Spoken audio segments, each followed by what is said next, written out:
Shabbat shalom, Shabbat shalom, lekulam, Shabbat shalom to everyone.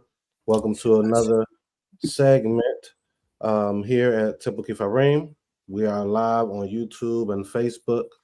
For those that's tuning in later, this is the portion where we say that what we're thankful for.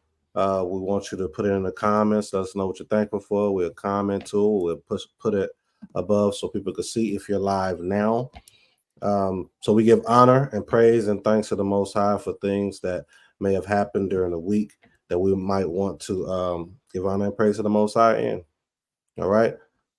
Please subscribe, like, and share.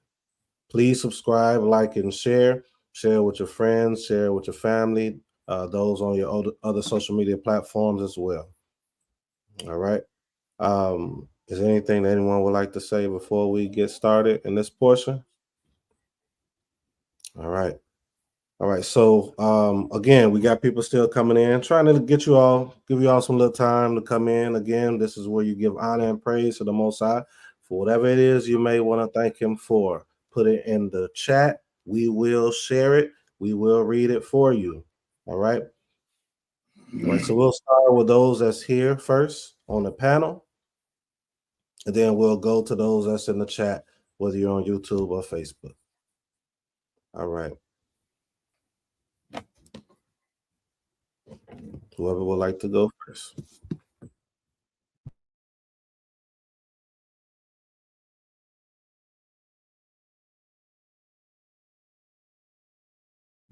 I can kick it off if you all want.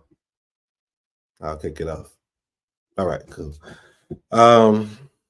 Well, first, if you all are okay with it, I will want to just have just a few seconds of silence. Just giving honor and thought to my mother in marriage, my wife's biological mother.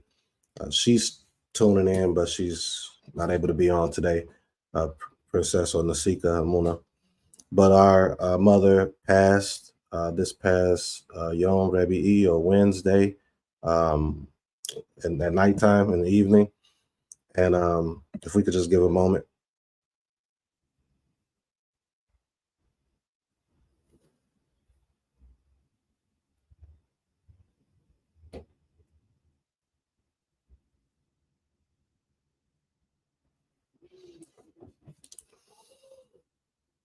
Toda, everyone, Toda.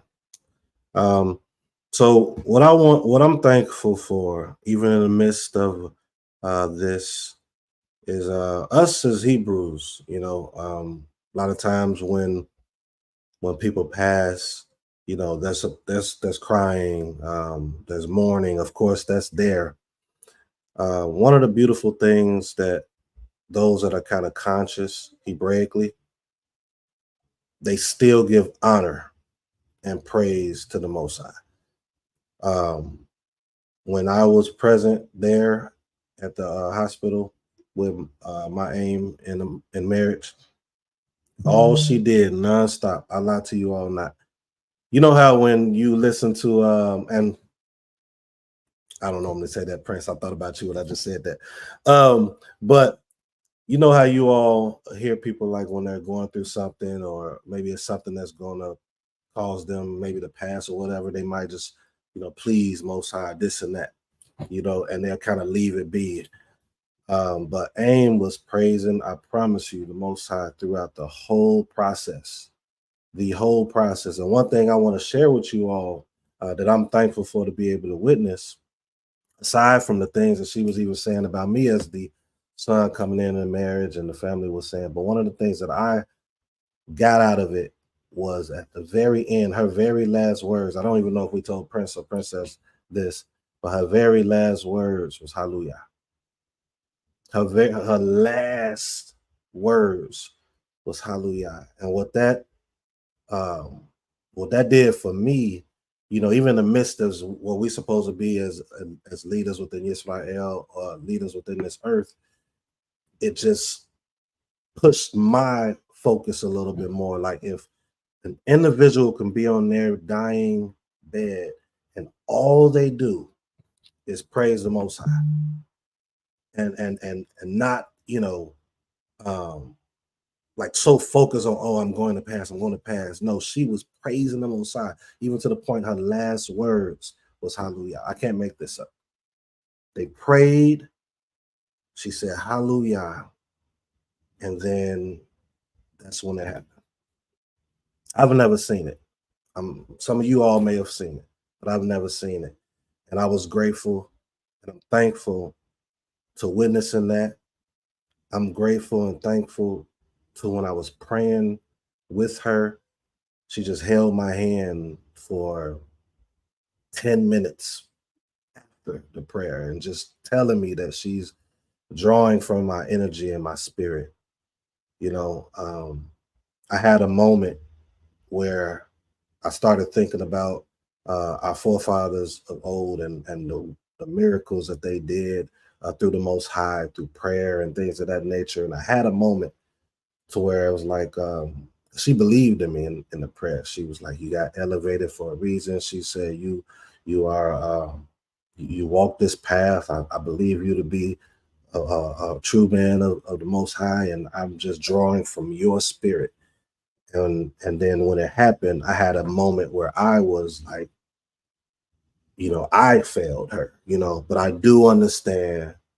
I trust the Most High. I trust what the Most High has done. She trusts what the Most High has done. I know that due to what she was saying the whole time.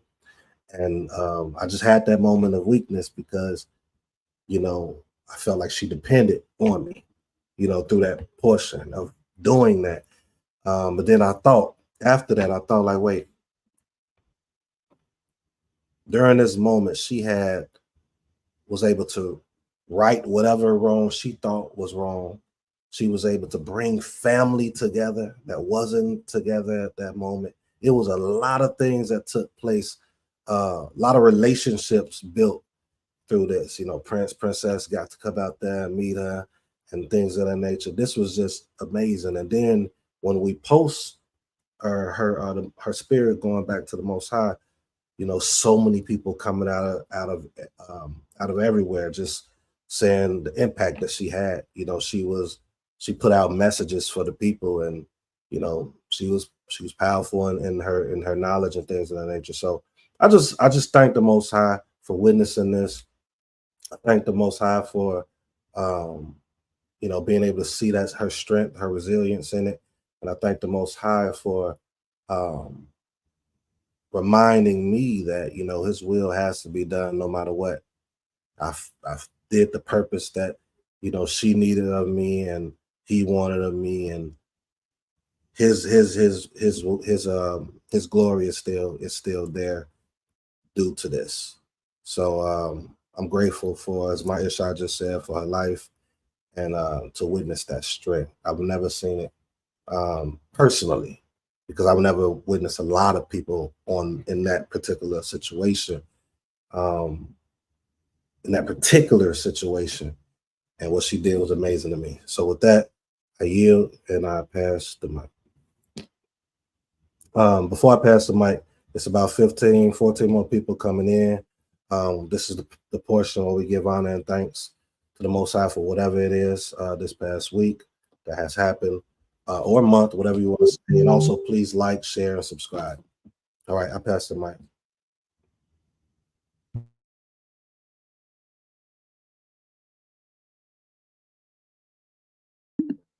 All righty, I guess I can go. Ooh, yes, what a beautiful life indeed, for sure. I didn't have the honor of meeting her in person, but just from what I've heard, she was incredible, incredible. So, wow. Ooh, that is a lot. And of course, family is in our prayers and in our hearts and our spirits. I texted Naseekh Amuna that same thing. So I pray that the funeral, even though I won't be able to attend, I know and pray that it'll be absolutely beautiful, beautiful. Especially since it's going to be on, isn't it going to be on the land that they own, the family land? Yeah, that's beautiful. That's absolutely beautiful.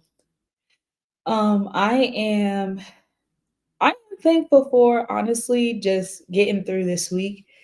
It seemed like there was a lot going on in just individuals' lives, but for me personally, up here in Philly, being by myself while my husband was away for a little bit, it's just difficult to do basic things around the house by yourself when you're a certain amount of weeks pregnant in general.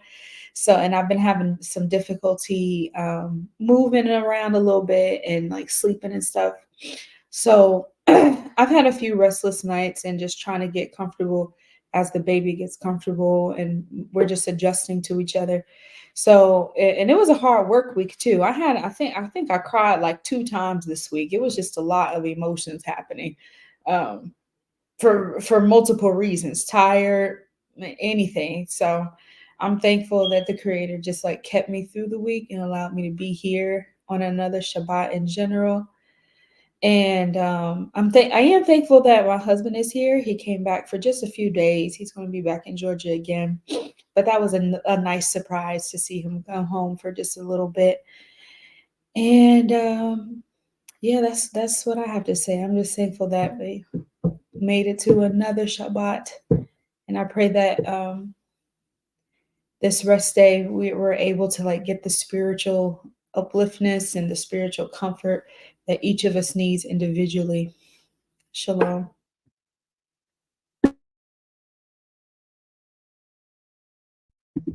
Torah. If I may add really quickly, Prince, I'm so sorry. I do want to say I'm thankful for Prince and Princess.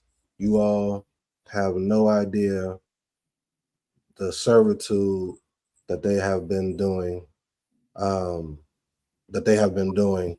You know, we always talk about if people are walking this path and if they care for the people the way that they do, they're going over and beyond, which they always have. But they're going over and beyond. And I'll let Princess share whatever she's going to share because I don't want to take what she may say. I'm just assuming. But I do want to thank Prince too for having he had some things to do, and I don't know if he still did it, but I know that he made it a way to come and do the funeral for our family, which is, he would say, his family now. So I just want to give honor and thanks for that as well. And with that, I yield. Sorry for jumping in. May the Most High be praised. Total Rabah. Shabbat Shalom, Lekulam. I'm just thankful, first and foremost, to the Creator for allowing us to make it through another week, another Shabbat day. You know, as we say it and we live it, we realize when someone passes that they did not get to make it to another Shabbat day. So it's a blessing for those of us that are still here to praise the Creator out of our breath and to be able to thank the Creator for the presence of that life had in our lives.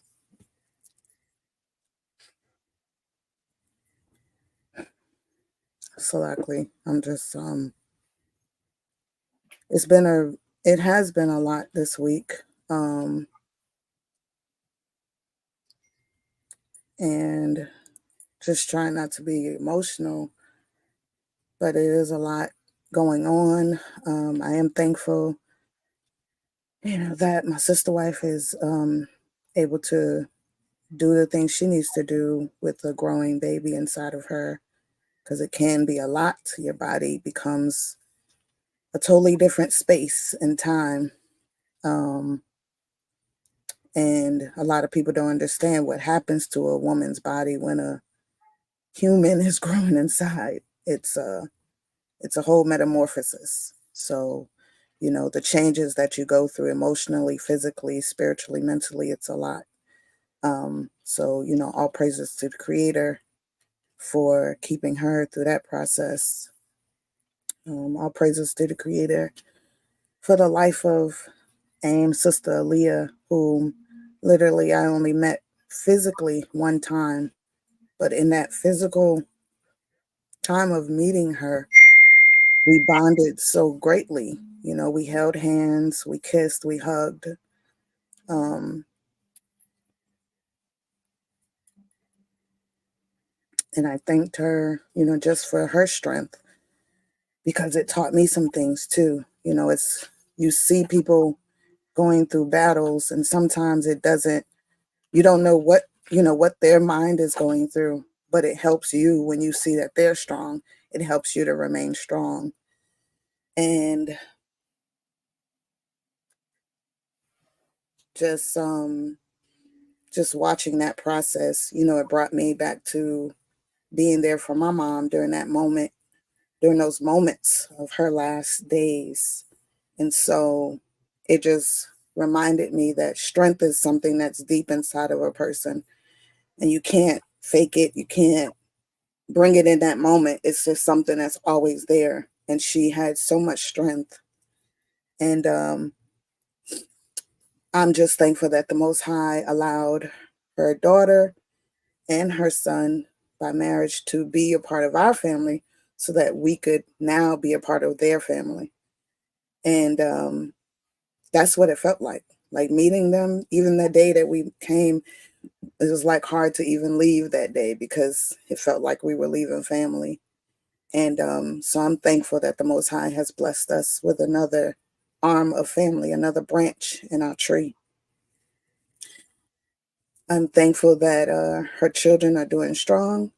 I'm thankful for our school, because when Amalia passed, the children, it was so amazing to see the children's hearts pour out to Amuna and her son Jalen, who attends our school. He's in the high school with the children, and all the children did such a wonderful job of sending their love and greetings to them both.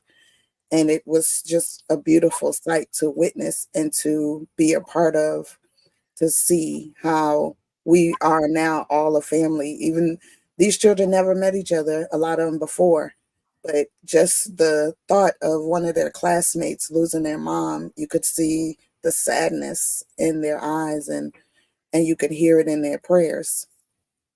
So I just wanted to just thank the Creator for community, and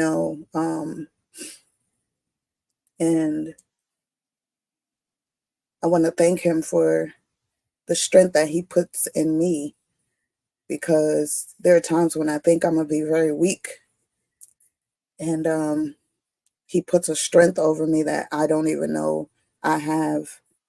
And I'm thankful because yesterday he allowed my daughters and I, two of my daughters, Alma and Ezekiel, to travel to South Carolina to be with the family and to clean our sister, our Ames body that, still resides here. And I've only done it one time before, and that was for my mother. And it's just not an easy process to, say goodbye to a physical presence that won't speak back to you. But it was an honorable process. I was honored. I was truly honored to give something to her and something to the family, to help her present herself physically to go back to the earth. And, I call Amuna my spiritual daughter, and I've been connected to her since she came into my life. And now her sister has become another spiritual daughter.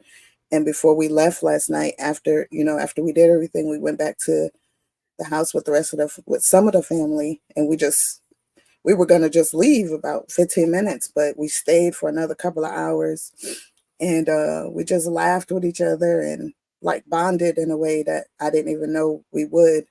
And before we left, my daughter was like, well, we all family now. I have more brothers and sisters. And so it was just beautiful. And as Naseekh said, she brought families together that, even two of her sisters was in the space with us when we were cleaning her body, just being there to assist and being supportive. And they, you know, they were like in tears and just hugging us and saying, we're family now. And, you know, you just never know how the Most High will move you and strengthen you. And I'm thankful. I'm just thankful for that strength. And I'm thankful that the Creator allowed us to be there for them and allowed us to make it home safely. And all I could do is pray for their continued strength, because I know firsthand losing a mother is one of the hardest things to have happen. And it takes a lot to wake up in the mornings and accept that reality, because your life becomes a whole new life. It's never the same. So, you know, my heart is going to always be forever with anyone who has gone through it. But it's a special place in my heart for Naseekh and her sister and brothers. And I just pray we all continue to grow through this process and truly unify, because one thing I take out of all this is that Israelites, we're far across this world and and we have so many differences, and we could either choose to continue to unite within the differences, or we can choose to continue to stay divided.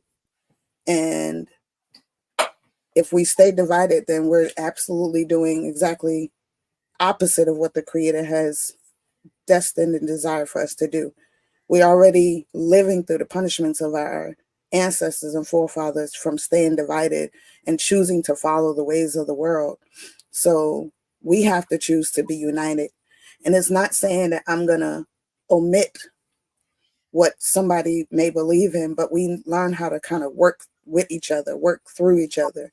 Because if I can go to work and I can go live amongst people who don't even slightly think like me, then there's a problem if I can't build and love people who think a lot like me, but we have slight differences. And that's one of the things this taught me, is that we have unity. We just have to work harder at it. And we have to be intentionally working harder at it. So just, thankful for that insight, and thankful for the Creator continuously, just blessing our minds and our hands, and may we forever do His work as He has put in us to do. So, Zehu. May the Most High be praised. Total Rabbi. Toda, Princess. I'm going to read put a couple of the comments on. Let's start from I think the Bear Autumn has said something. Oh, here we go. When I think about the fact that life is literally growing and developing inside me, it just makes me think of how lucky I am to have this ability, and for the Most High seeing fit to open my womb and be an Imah. All right. We have Adon Yahoo says, Shabbat Shalom, Mishpachah, House of Yahoo, all praises to the Most High for the endurance and strength He's given us all.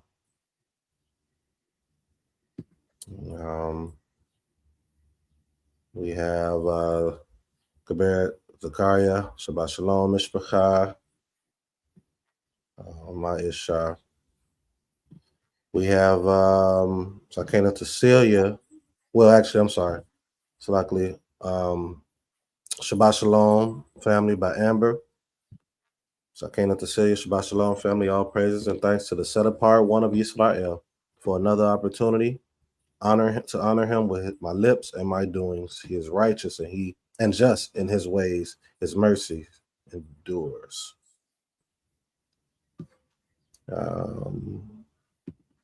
Then we have Adelia, Gabriela Adelia. They must be awesome to raise such a beautiful daughter, teacher, wife, as we have in Princess Amona. We have Geberit Opal, I thank the Most High for keeping each and every day. The Most High always blessing my life. I can't forget this great king from Opal. Geberit Autumn, Todar to our Most High for these new connections of family, even from this process. My Isha says, we are forever grateful to our Beulah family. And then Zakina Cecilia says, your strength and courage are amazing, Princess Badiah. May the Most High continue to increase you as your minister for his kingdom. As you minister for his kingdom, Salaki. All right. If there's anyone else that has anything else they might want to say, what they're thankful for, please do so. We'll post it. We'll read it for you. And make sure if you're watching now and you have not, take a moment right now to like this channel and subscribe to this channel. Share it as well on your Facebook or your other social media platforms to your family and your friends. All right. Pass the floor to I don't know if Zakina Laurel has anything to say, but if not, pass it to Prince. Yes, Okay. I do. Thank you. All right. Say that. First, I want to just give honor to the Most High, our way maker, our miracle worker, promise keeper, a light in darkness, our healer, our provider, our savior, Abba, Ima, and friend. I am thankful I am so thankful for the opportunity to have spoken with Amona's mom twice. I felt her strength. I felt love and peace within her. It was a shocker when I heard the news. It kind of blew me away, but I was looking for something more for her. But praises be to the Most High for all things. I am also thankful for the breath in our lungs, for the beat of our hearts, and for the many, many blessings that the Most High has bestowed upon all of us here. I just want to thank the Most High for this family and for the love that I've seen. May He continue to increase Beulah in many, many, many aspects. And may all the desires of each heart be met. I want to say, sisters, brothers, everyone, stand strong.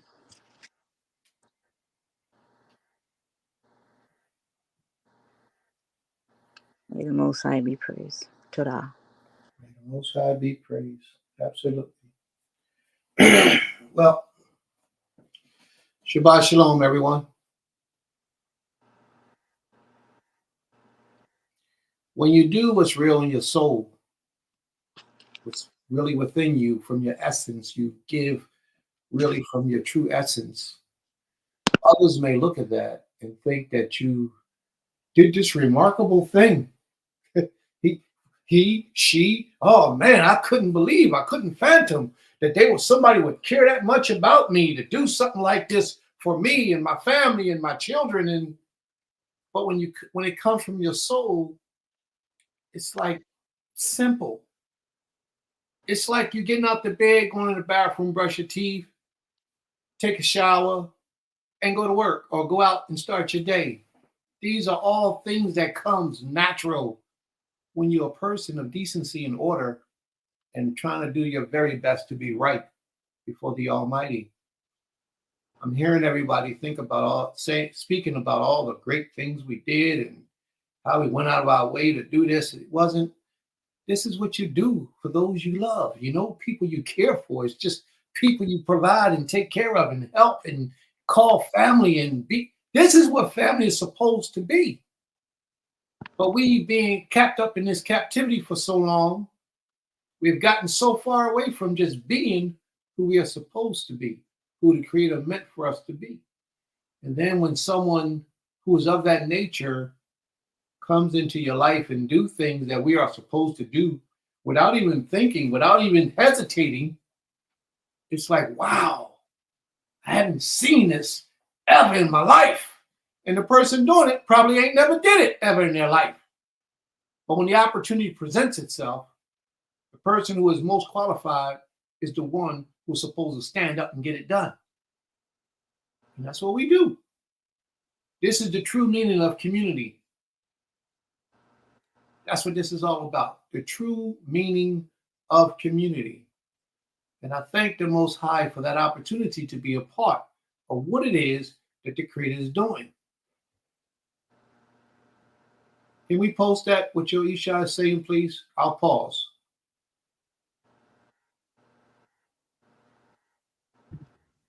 She said, I'm grateful for life, strength, and my family. It breaks my heart, but I am grateful that my aim's last words to me were, I love you so much. I'm grateful she slept with no pain and with her husband by her side. Now, do you see that? Do you see that right there? She said, it touched her. It made her feel good. That her mother's last words was, I love you so much. Do you think that was a pretend for her mother to say that? It came naturally out of her. It was naturally inside of her to just let out what's real. But it stood out to her daughter. And her daughter had to mention it. Do y'all understand what I'm saying about all this stuff we're talking about today? This is how Israel's supposed to live. This is how we're supposed to do. But greater things than this, we shall do. Way greater things than this, we shall do in the future. I just wanted to keep it in mind. You know, I remember I shared this with y'all a little while ago that these Amish people, European Amish people, one of them got married. One of the two daughters and the son got married. They came together from two different households. And all the Amish people that they knew got together and built them a house. I got the video. They all came together and built them a house. You see how community works? When there's a need, those who are best qualified stand in and get the job done, get the need fulfilled. And this is who we are. This is what we do. But you have to be somebody special in order for the Creator to have you in the midst of a people that you can appreciate. Because most of us don't like the people we live right next door to. It could be people living right across the driveway from you that you don't even know who they are. You don't even want to speak to them because you had a situation or something went about, or you just never, you seen them walk past, but you didn't take the time to introduce yourself. Those are the communities that we're living in. But the community that we have at Beulah land, at TempleKefarym, is a place that represents the Almighty and how Israel is supposed to live in this lifetime and beyond. We do what the Creator put in us to do. And to hear somebody, I'm sitting here and I'm listening to everybody speaking about Ima and her strength and what she did. And it's very difficult for me, it was very difficult for me to hold back from that emotional side of a man who feels deeply inside of his soul for those that are close to him. It's really challenging. And, you know, I thought about going to get some water and wet my face just so I could tell y'all, I just wet my face so I could stay up.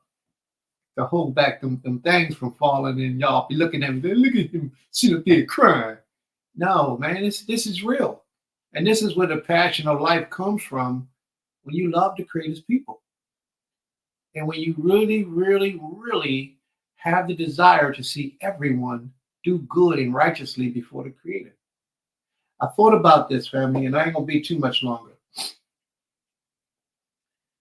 I look at where we at right now, the situation where we are.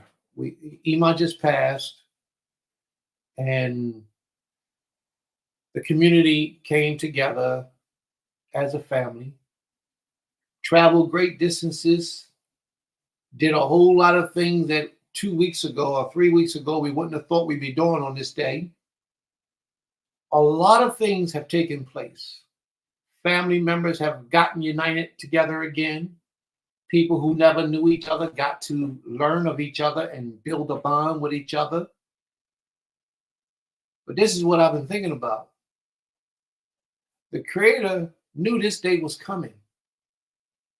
And he prepared for this day years ago. Years ago. We was here. Sis was over here. Naseekh was over there. His wife was over there. Everybody was living their own lives. But the Creator saw what was going to happen and what was needed, and he began to mend those lives together, slowly but surely.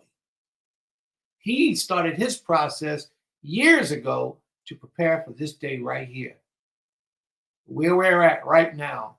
And tomorrow, we'll be fulfilling this portion of our lives, just this little portion tomorrow, doing what we have to do with Ima. And then the journey continues. It goes further and further, greater and greater, better and better. That's what this is all about. It's not a mistake. The Most High knew what he was doing years ago when he put us all and made that connection. And now here we are in a position today where we're able to reflect to the rest of the earth how Israel is supposed to be living, how Israel is supposed to conduct themselves with a natural passion and love for each other. Something you don't see in the Black communities too much today. Very rarely. Everybody has a hidden agenda. Everybody has a purpose that they're really trying to come up off of the brother and sister right next to them. It's time we just let all that go, family, and really get into this protecting each other, loving each other, sharing and caring for each other in a divine way, in a way that only the Most High can orchestrate it. Let his will be done in our lives, and not our will, but his will. And as long as we move in that direction of letting the Most High's will be done in our lives, he will use us for the benefit of the people. He will use us because the glory goes back to him. But when we self-motivated and we have agendas to benefit ourselves, the Most High removes you out of the equation, or he'll just let you be with those type of people that have that same type of mind state. Israel's been crying for a long time that we are in need of unity. Well, here it is. What you going to do about it? We're doing it. We're living it out. And the testimonies have proven that it's taken place. The testimonies have proven, trials and tribulations have proven that it's taken place right now in our lifetime. How many of you are willing to make the sacrifice to change your life, to change your mindset, to have the comforts and lifestyle that you know our ancient forefathers meant for us to have in this day and time? Because if you're not, then it's cool. We understand. But if you really want to do what the scriptures say you're supposed to do, and that's live by the laws of the Creator toward each other and toward the Most High and toward his people, if you really want to do that, here's a place where you can come, a place where you can fellowship. Even if you don't want to physically come, here's a place where you can fellowship and learn the laws of the Creator and how to return back to him in truthfulness and righteousness. But all this is by the Most High's plan. And sometimes the Most High plan, it brings you a little pain. It makes you hurt. And you don't understand why. A lot of times a little bit of confusion for a little while. But time is a true teller of all things. Let time elapse and things will begin to reveal themselves. Let a little bit of time relapse. Let it elapse, and things will begin to reveal itself to you so much clearer. So those of you who will be at the ceremony tomorrow, we thank you. We thank you for caring enough to make the travel and the journey to be there. And those of you who will be, I don't know if we're going to be broadcasting the ceremony. If we do, then great. And if you tune in, we thank you ahead of time for tuning in. This life that we're living is real. It's a real life. Some of us who are here today will not be here with us tomorrow, but the journey must continue on. We have to continue on. Some things that will happen in our future will bring us great pain and misery. It will cut us real deep. But those scars that we have are truly meant for the healing of the nation. We have to utilize that. Remember that every scar that you receive was a learning process for you to take you to the next level. May the Most High be glorified in all things.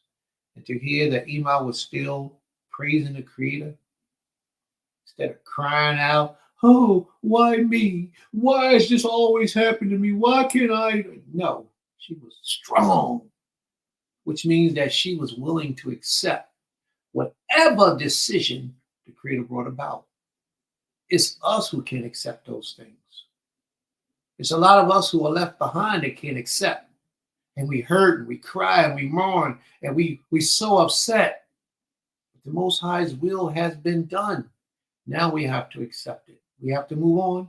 We have to learn what we can learn from Ema, from this whole situation that the Creator has brought us in, this whole new organization, this whole new movement that the Father has done. We have to learn from that and move forward. Grow from it.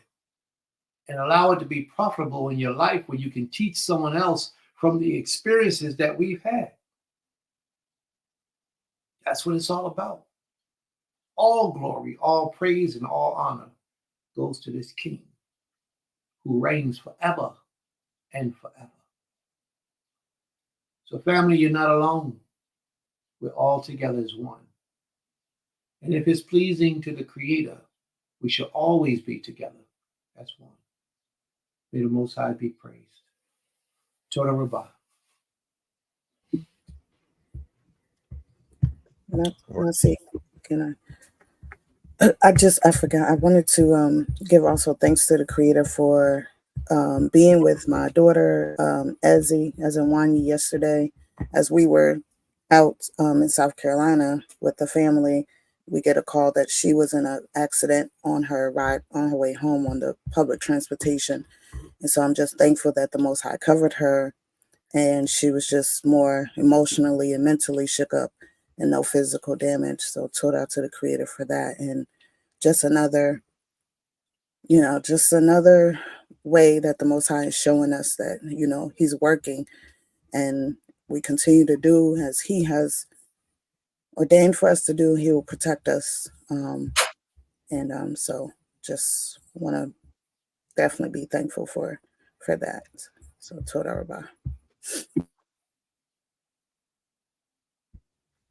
All right, Toda. I know we had one more person. I think there we go. Kabir Zakaria says, I am so extremely grateful for family in every way, from spiritual to physical. I am grateful for a renewed mind each day. I'm grateful for my incredibly strong sisters. Toda Abenu. All right. If it's anyone else, I'm so sorry, Prince. Go ahead. I said, may the Most High be praised. Thank you, sis. She had us a little shook up the other day. Her phone was down when anybody who have experienced it, AT&T and Verizon had an outage on their phones, like 12 hours the other day. I believe that's how long it was. And sis hadn't shown up for class, and we was worried about her, calling around looking for her. But her sister, assured us that she was fine and that she would be available to join us shortly. And she did. She popped up, she showed up. But it was a big relief off of us. And I'm going to tell you why it was a big relief. It was a big relief because this whole week has been filled with a lot of turmoil and pain. A lot of things have been happening this week. A lot of things. From the death of Ima to receiving bad financial news on the other ends, having a hard time juggling things and making things situate so everybody can benefit from what's going on with us. It's just so many things. I had to travel, pack up at the last minute, travel to Philadelphia, just to travel back again tomorrow early in the morning. It's a lot. I mean, I'm not complaining. I'm grateful that the Most High has chosen us to allow all these adversities to happen to, because these adversities just make us stronger and better. We had to go through the fire in order to be produced in what we have produced and what we are and what we shall become. The Most High has just been glorified through all this. So just be patient. It's a lot more is about to come. A lot more struggle is headed our way. But when it's all over and done with, we come out like shining stars. We're prospering and we are better in position to help people. We're better in position to help people with their futures.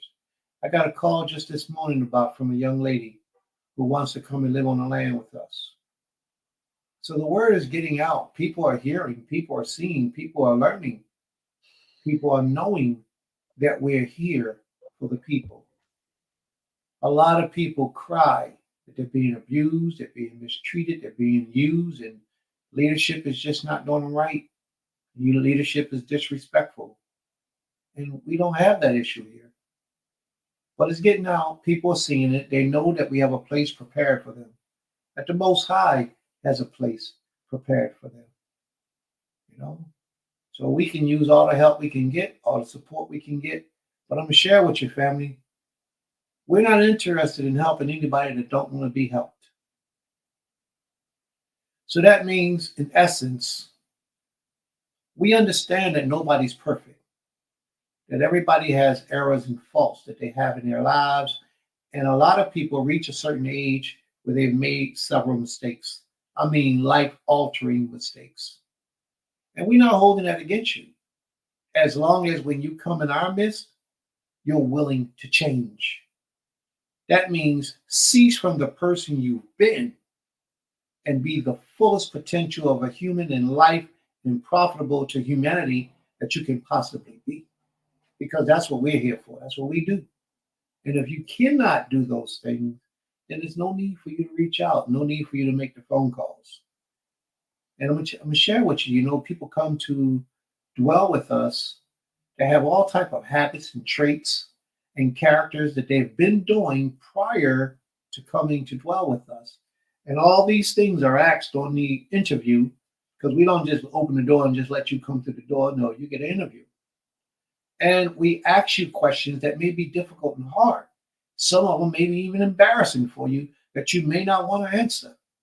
But we have to ask these things because we have to be able to lay down in our beds at night and know that we're safe. And that the children that live in our community are safe. And that you ain't going to do nothing crazy in the middle of the night because you can't control yourself. So we do the very best we can, not as perfect, but we do the very best we can to understand the individual. So the young lady called, and I want if she's listening, I want her to know that we understand what she's been through and what she's experienced.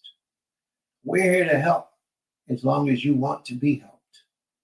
And if you don't want to be helped, you don't want to change, if you don't want to better yourself, your life and your relationship with the Creator, then there's nothing that we're able to do for you.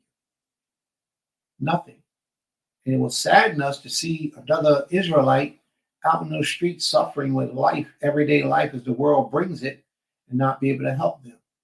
Because we are here for the people. We don't have to know you in order to help you, but we have to get to know that you want to be better than what you are. and then we can move together. And that goes out to everyone. Doesn't matter who you are. If you don't want to be better, then just keep listening, tuning into the videos and YouTube, and just keep listening. But if you really want to get better, then these teachings that you hear on every Shabbat, start applying them to your life. You don't have to come live with us, but take these teachings and start applying them to your life, and you will see that from inside out, you will become a better individual. You will draw closer to the Most High, and your life will become from what it is to being that much greater in blessings and receiving blessings from the Most High. And if you elevate to that level where you feel like, hey, Prince, I want to come out there on the land and I want to be with y'all. I want to live in the midst of my own people who serve the Creator in the manner that I do. Then anybody on this panel that you see, if you have any relationship with any of them, contact them. If you want to leave your information in a room, leave it. Whatever it is that you want to do to get yourself recognized and known that you're available and want to be with us, a part of what we're doing, reach out. Don't matter who you are, don't matter what you've done. Well, it does matter what you've done in certain instances. But if you're willing to change and better yourself, and the Most High approves of you, because we take it all before the Creator, and the Most High approves of you, then, hey, who are we to tell you you can't come? Or you can't be a part of the community? Or you can't help in any type of way? So there we are. That's how we do. We're here to serve the people of the Most High, and not our own ambition, not our own greed, our own selfishness, our own agenda. We're here to serve the agenda that the Most High left in the prophecies for our forefathers, from our forefathers of old. And in the last days, his people shall return to him. Deuteronomy, the 30th chapter. Read it from verse 1 when you get a chance. His people shall return to him, and that he will bring us home into our own land. Well, until we go home, we have to have a community, a small sanctuary, like Ezekiel 11 chapter tells us. A small sanctuary in the land of our captivity until the Most High takes us home. That's what we are. That's who we are. That's what we do. May the Most High be praised in all things, from everlasting to everlasting. Toda Rabah.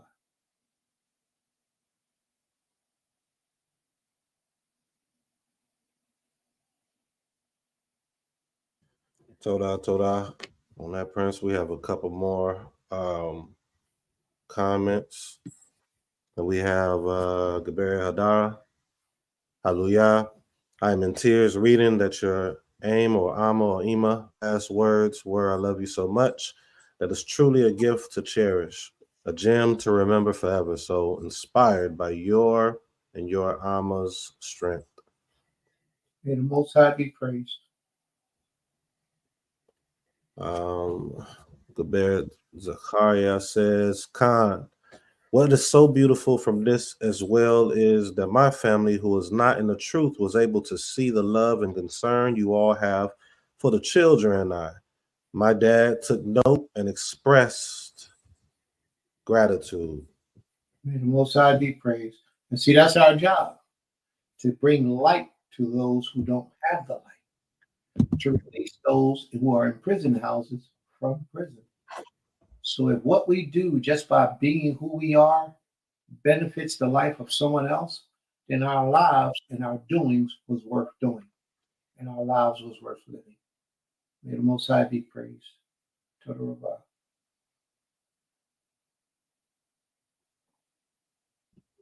All right, is there anyone else that have anything that they want to thank the Most High for? We can post it and read it.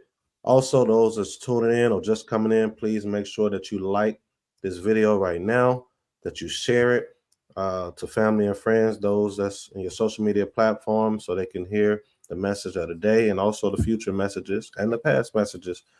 And that's it. That's it. That's all we have right now. If there's no one else, we can get started, Prince. Yeah, just give a little second acknowledgement to the Creator. Can we all stand, please, and face these? Okay. We're just going to give a second acknowledgement because we're all unclean.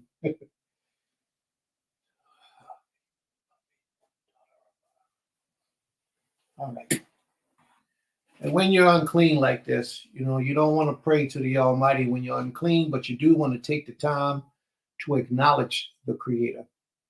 So may the Most High be praised. All right, we have a lesson that we're about to get into. The lesson is entitled Burden Word of the Most High. And we have our own Naseekh Shama. He's going to present the lesson to the family. Please get your notepens, your pencils, your papers. Invite those who you think need to learn great lessons on this Shabbat day, or who may want to hear the word of the Creator, or who just might be interested in learning of the Most High. Go out, send a link in your text messages, or however, share it on your page. Do what you can do to get the people to come in so they can hear these words. I promise you, it will be a great lesson. May the Most High be praised. I turn the floor over to you now, Naseekh. Shalom, shalom.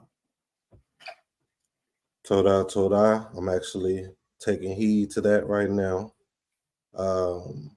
Sharing on Facebook myself. So first I want to give honor and praise to I want to give honor to my mother, to my father and to my mother, and then also definitely give honor to the mother and father, or the father and mother to my Isha. I want to give honor to the Most High Power, the Creator of heaven and earth, the power of Abraham, Yitzchak, Yaakov, and then I want to give honor to my mentor, Chief Prince Abelon Beulah, give honor to Chief Elder Mor Shalim, and give honor to the spiritual leader at TempleKefarym, also the spiritual leader of Beulah land. All right. I'm trying to post this real quick. But I wanted to make sure I say all those things first before I did so. All right. So the title today is Burdened Word of the Most High. And we're going to be in the book of Malachi, is how you would say it in Hebrew, but it is Malachi. Those of you that know that is Malachi or Malachi, which means my messenger. So I wanted to get started there. I'm not sure if I can present because I'm going to be reading from I could probably present and do it at the same time. Unless you all are okay with just me going for it and you all grabbing Malachi chapter 1. Hold on, let me pull it up for you all so we can have that too. Sorry, it's been a tough week, you all. Appreciate the prayers, appreciate the encouragement, and all of those things was greatly needed. Okay, so I'm going to pull up Malachi for you all, and I'm going to try to multitask. Malachi 1. All right. But I'm going to read from a different translation. But just for those of you that may not have your scripture available, they do have apps that you can get if you don't have it. But in the meantime, we'll go ahead and share this for you all.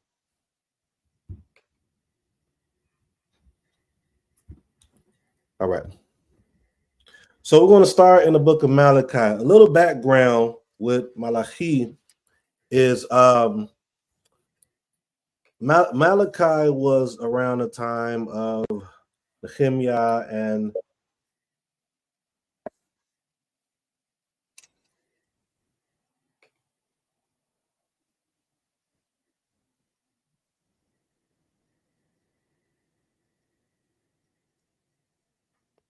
is that me? Did you all hear that? No, you probably want to fix it. Did you hear it though or no? Did I hear what? Okay, give me a second.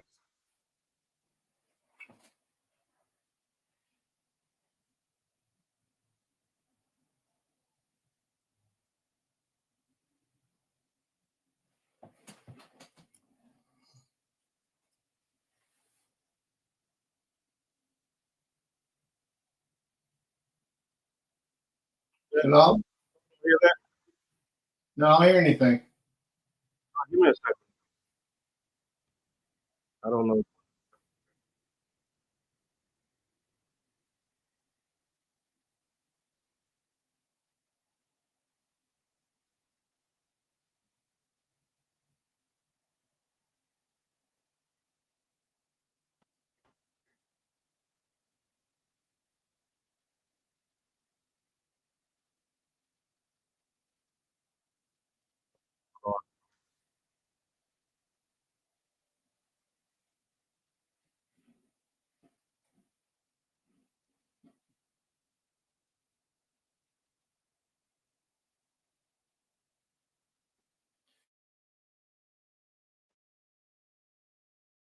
I hear something going on. I don't know if it's on my end or someone else's end.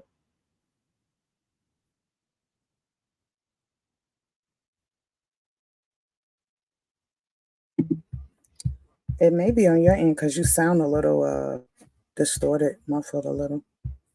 You want to go out and come back in? Yeah, I'm gonna have to do that. I have no idea. Yeah, your voice is even funny. All right. So while the brother is doing what it is that he needs to do, the glories of the Most High has been great to each and every one of us in this life. You know, we really have to take into consideration what the Creator does for us. I mean, from the smallest of things to the greatest of things. And a lot of times we live life and life comes so fast, the hustle and bustle of just trying to survive, is that a lot of times we don't take the time to acknowledge the small things that the Creator does for us. So here at TempleKefarym, what we do is we pray 3 times a day at a minimum. But we also pray throughout the course of the day, just to try to get it all in, to be able to thank the Most High for what he does. We fast 1 day a week, Tuesday night, from 12 o'clock Tuesday night till Wednesday night at 6 o'clock. We've been doing that over 20-something years. We do that as a way of giving back to the Creator something that he doesn't require of us. He doesn't force you like in the commandments. He doesn't tell you, well, this, you got to do this. But he offered it to us by explanation and example of the great prophets of old, showing us through scriptures how they did. So, you know, you want to emulate or imitate the people of greatness. So that's what we do. We try to give back, turn down our plates from Tuesday night at 12 o'clock until Wednesday night at 6 o'clock, in essence of trying to say thank you to the Most High for all that you've done for us.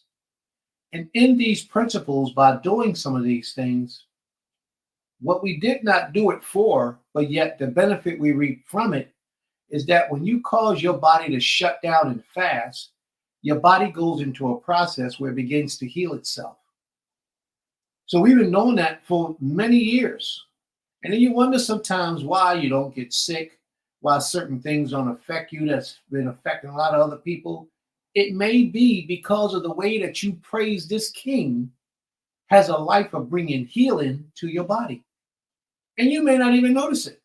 But fasting automatically shuts down your system, and it causes your system to work against itself to eat up all the bad things inside of your body that could harm your body. It eats those things first. So we have to remember that, family. Following the examples of those who have paved the way before us can help us to draw closer to the Creator. Yes, it's beneficial spiritually, physically, mentally, and financially. But you all have to remember that financial part. You got to give back to the Creator, you know, a little portion of your own income to reap the benefits of the Most High. Have you noticed we always ask, but how often do you give? We don't do that often. We're usually in position where we're on the receiving end. We're usually in the position on the receiving end, asking for things as opposed to sharing with others who are less fortunate than we are.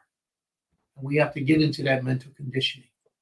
May the Most High be praised. Naseekh, you back?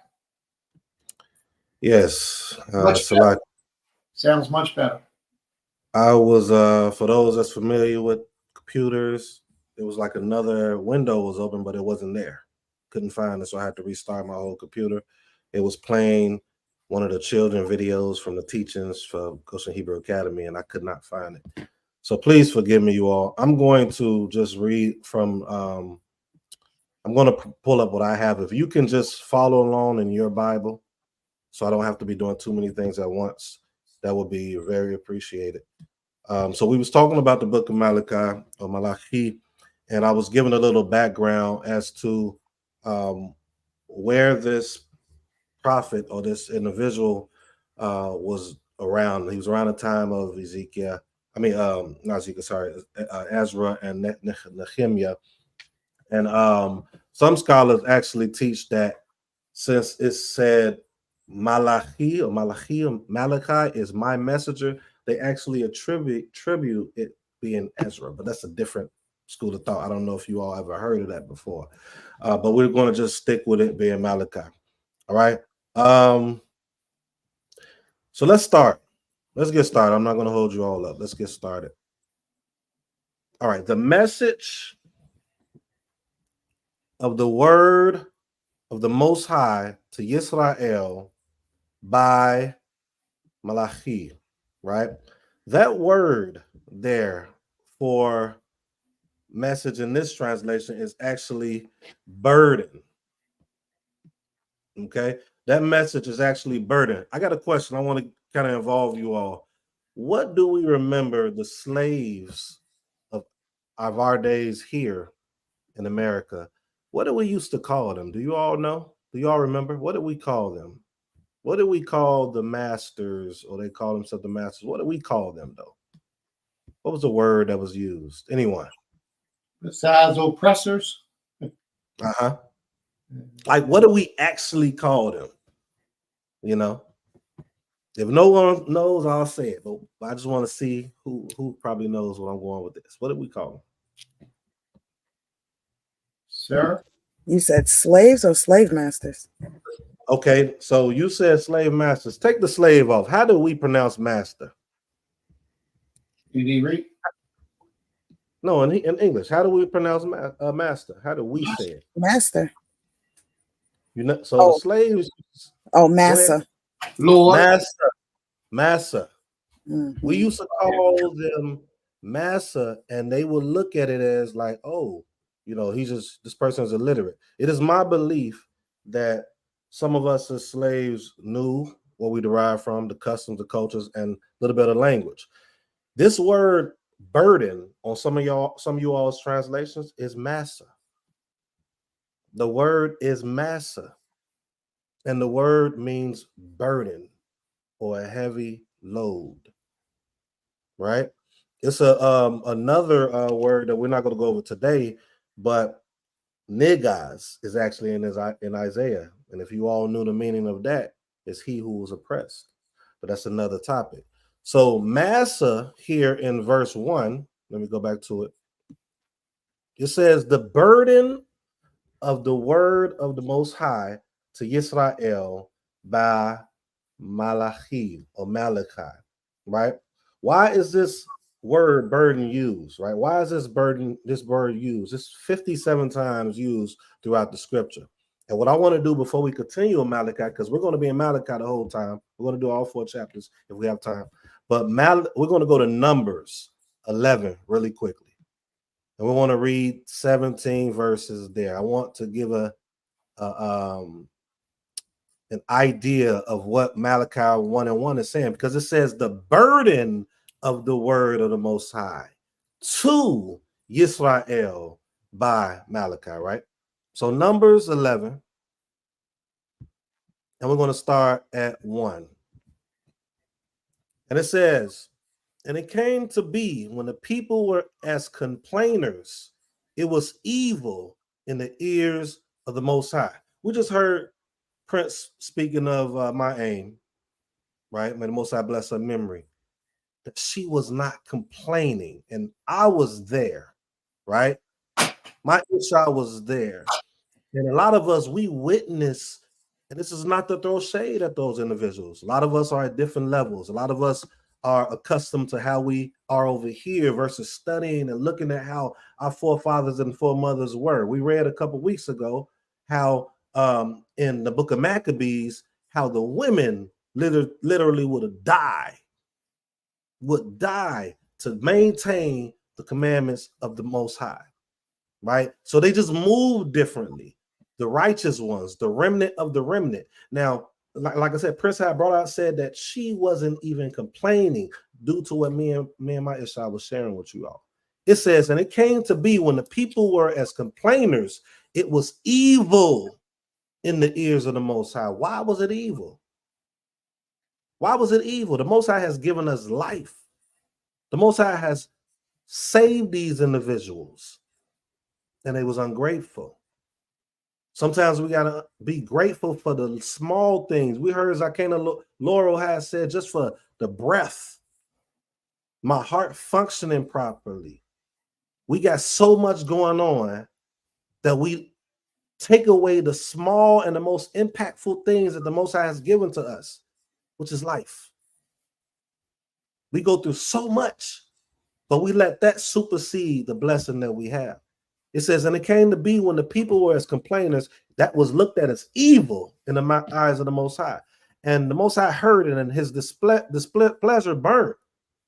And the fire of the Most High burnt among them and consumed those in the outskirts of the camp. Due to why? Them complaining, disregarding, and not understanding what the Most High has done for them. It says, and the people, verse 2, cried out to Moshe, and Moshe prayed to the Most High.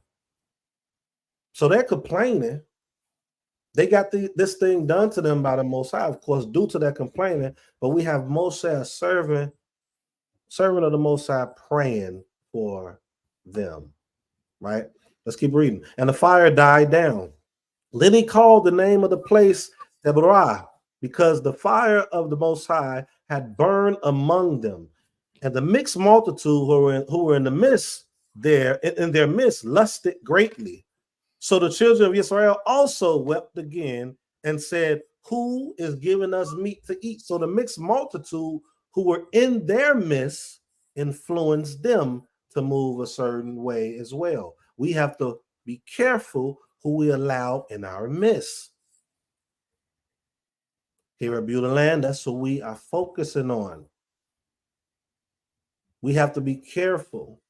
So when he was bringing out earlier about these questions, and it may seem harsh sometimes, it has to be, because we have to learn from the literature that has been given to us. We're able to see all the mistakes. We're able to see all the successes, and we're able to learn from them. And that's what we need to do. Verse 4, and the mixed multitude who are in the midst lusted greatly. So the children of Israel also wept again and said, who is giving us meat to eat? We remember the fish which we ate without cost in Mizraim, the cucumbers and the melons and the leeks and the onions and the garlic, but now our being is dried up. Now our being is dried up. So they're saying their flesh, how they're feeling like they're not even living due to them not having what they had once before. But to get where you're trying to go, sometimes you got to remove what you're used to having once before. And it can be hard. It is hard. You think Moshe wanted to give up things that he had? He had a love for the people. He did it willingly. But what I'm saying is the things that was before, it was comfortable. It was comfortable. But Yisrael and a mixed multitude amongst them are looking at the things before and not paying attention to the goal. But we're going to read about that in Malachi. But now, verse 6, our being is dried up. There is not to look at, nothing to look at. Well, that's what not means. To look at, but this manna. Now the manna was like Corindia seed, and its appearance like the appearance of Bedelium. Verse 8, the people went about and gathered it, ground it on millstones or beat it in the mortar and cooked it in a pot and made cakes of it. And its taste was as the taste of cakes baked with oil. Verse 9. And when the dew fell on the cap at night, the manna fell on it. And Moshe, verse 10, heard the people weeping throughout their clan. So they still complaining. Each man at the door of his tent. And a displeasure of the Most High burned exceedingly. And in the eyes of Moshe, it was evil. Why? Because they was ungrateful. They were ungrateful. Verse 11, so Moshe said to the Most High, why have you done evil to your servant? This was being looked at by Moshe like why is this happening? Right? He's not understanding from a standpoint of like, why aren't they grasping what's happening? He sees the goal. Sometimes you have the leaders that see the goal, but the people amongst them are not seeing it. And in their mind, they're so excited. This is just me speaking right now. So excited towards that goal, they're thinking everybody else that's coming along with them is going to have that same excitement. The truth of the matter is, as Prince said earlier, those that are qualified are the ones that's going to get it done. Those are qualified are the ones that's going to step up, but take the mantle and go. Those that are qualified. And we got to pray and hope that those that gather and come amongst are going to be willing to push things to the side to keep going as well.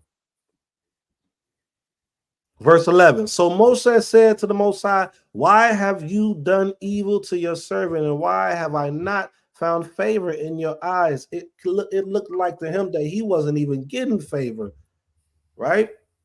And he's speaking it, he's saying it to the Most High. It's my belief that he's not saying it disrespectfully. We're reading it right now like, how is he questioning the Most High? I don't see it as that. Others may. Let's keep going. Found favor in your eyes to put the burden of all these people on me. That word is, what's that word, you all? Massa. Massa. Put the burden of all these people on me. 12. Was it I who conceived all this people? Was it I who brought them forth, that thou should say to me, carry them in your bosom, as the foster father carries a nursing child, to the land which you swore to their fathers? It looks like he's just questioning and being disrespectful to the Most High at this point. But that may be just how we're reading it. It could just be simple questions. Verse 13, where am I to get meat to give to all these people? For they weep before me, saying, give us meat to eat. I am unable to bear all these people alone, because the burden is too heavy for me. That word is still massa. I'm trying to make a connection because we can understand what our people went through here, which is similar then, right? But we can understand what our people went through here in the States at that time. And it's my belief that some of them knew, if not a lot of them knew who they were, because they called this individual massa. This person was a burden to them, as the people are becoming a burden to Moshe, as the people today are becoming a burden to us, even causing the leaders to do what we're going to read in Malachi. We got to understand as leaders in our own right, as Prince would say, and those that are put in office as leaders, we cannot allow a burden to call us to go the wrong way. We got to take that burden, because that's part of the responsibility. But watch what the Most High does to relieve it. He says, verse 15, and if you are doing this to me, kill me. Please kill me. If I have found favor in your eyes, and let me not see my evil. Right? The same way the people were back then are the same way that the people are today. Those of us that are in office in leadership, and or those of us are just showing attributes and characteristics of leadership in general, can understand what's happening right now. It's so much going on within our communities. So much hurt going on within our communities. Things being wrongfully done within our communities. leadership being horrible within our communities. Make you not even want to be a part of it. Just kill me is what he said. I just kill me. But then what does the Most High say? Then the Most High said to Moshe, gather to me 70 men of the elders of Israel, whom you know to be elders of the people and officers over them, and bring them to the tent of appointment, and let them stand there with you. And I shall come down and speak with you there, and shall take of the spirit that is on you and put it on them. Right? So he had to gather 70 men or individuals, and I want to add, I'm sure those that had a good report, that showcased ways that was of their culture, of the Most High. Because you don't want to just put anybody in that office. We see that happening today, but you don't want to do that. But then he said, I'm going to I shall take of the spirit that is on you. So you think the Most High is going to just put this amazing spirit on other individuals who's not following as Moshe was? No. Most High spirit is not even going to dwell amongst wickedness with the people. So he said, I'm going to take that spirit of you and put it on them. And they shall bear the burden, massa, of the people with you, so that you do not bear it yourself alone. Another aspect of looking at that, and we're about to go back to Malachi, that purpose is bringing that burden, because you're going to still have that burden. It's still going to be there, but some of that burden is off of you. Because if too much burden is on you, you remember what happened with Moshe when he was gone for a while? What happened to Aharon? Aharon couldn't take that burden, and he ended up giving in to the people. No disrespect to Aharon, of course, because we're reading and learning from what they left behind. So that burden had to be passed along. No one man could do it on their own, because if it's one man that tries to do it on his own, that community, that group of people will fail in any amount of subjects we could talk about or speak on.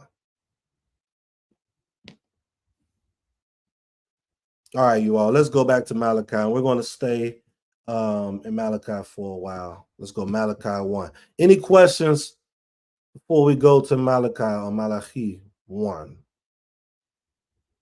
Any questions, any comments? Okay, really quick. So likely, what does Malachi mean again? So in Hebrew is malach, malachi, right? So messenger is malach or malach, and then when you put that yod as a suffix, that makes it possessive. So you say my messenger, kind of like if you say ach as my brother, if you say ach or achi is going to be my brother, or achot, sister, achoti is my sister, right? Mm-hmm. Okay. I'm hearing a lesson, and I'm thinking about all those who do not understand themselves to be in positions of leadership. Just the regular people, the mothers, the fathers, and the children, and everyone. If you're a parent, then the burdens that befall you as a parent is the burdens that Naseekh is speaking about today, but on a greater level. Like you're as a parent, you're responsible for your household and the feeding of your children. All your children got to eat. They need clothes. They need shelter. They need transportation. That's burdensome. And sometimes you don't have all that you need to supply that need. And Moshe just was crying to the Creator to give him all the things he needs. And Naseekh is bringing forth the message. That's how you can relate to it. And then you'll see the strength and the power that's coming forward from the message being applied today. Toda Rabbah. Toda for that extra insight.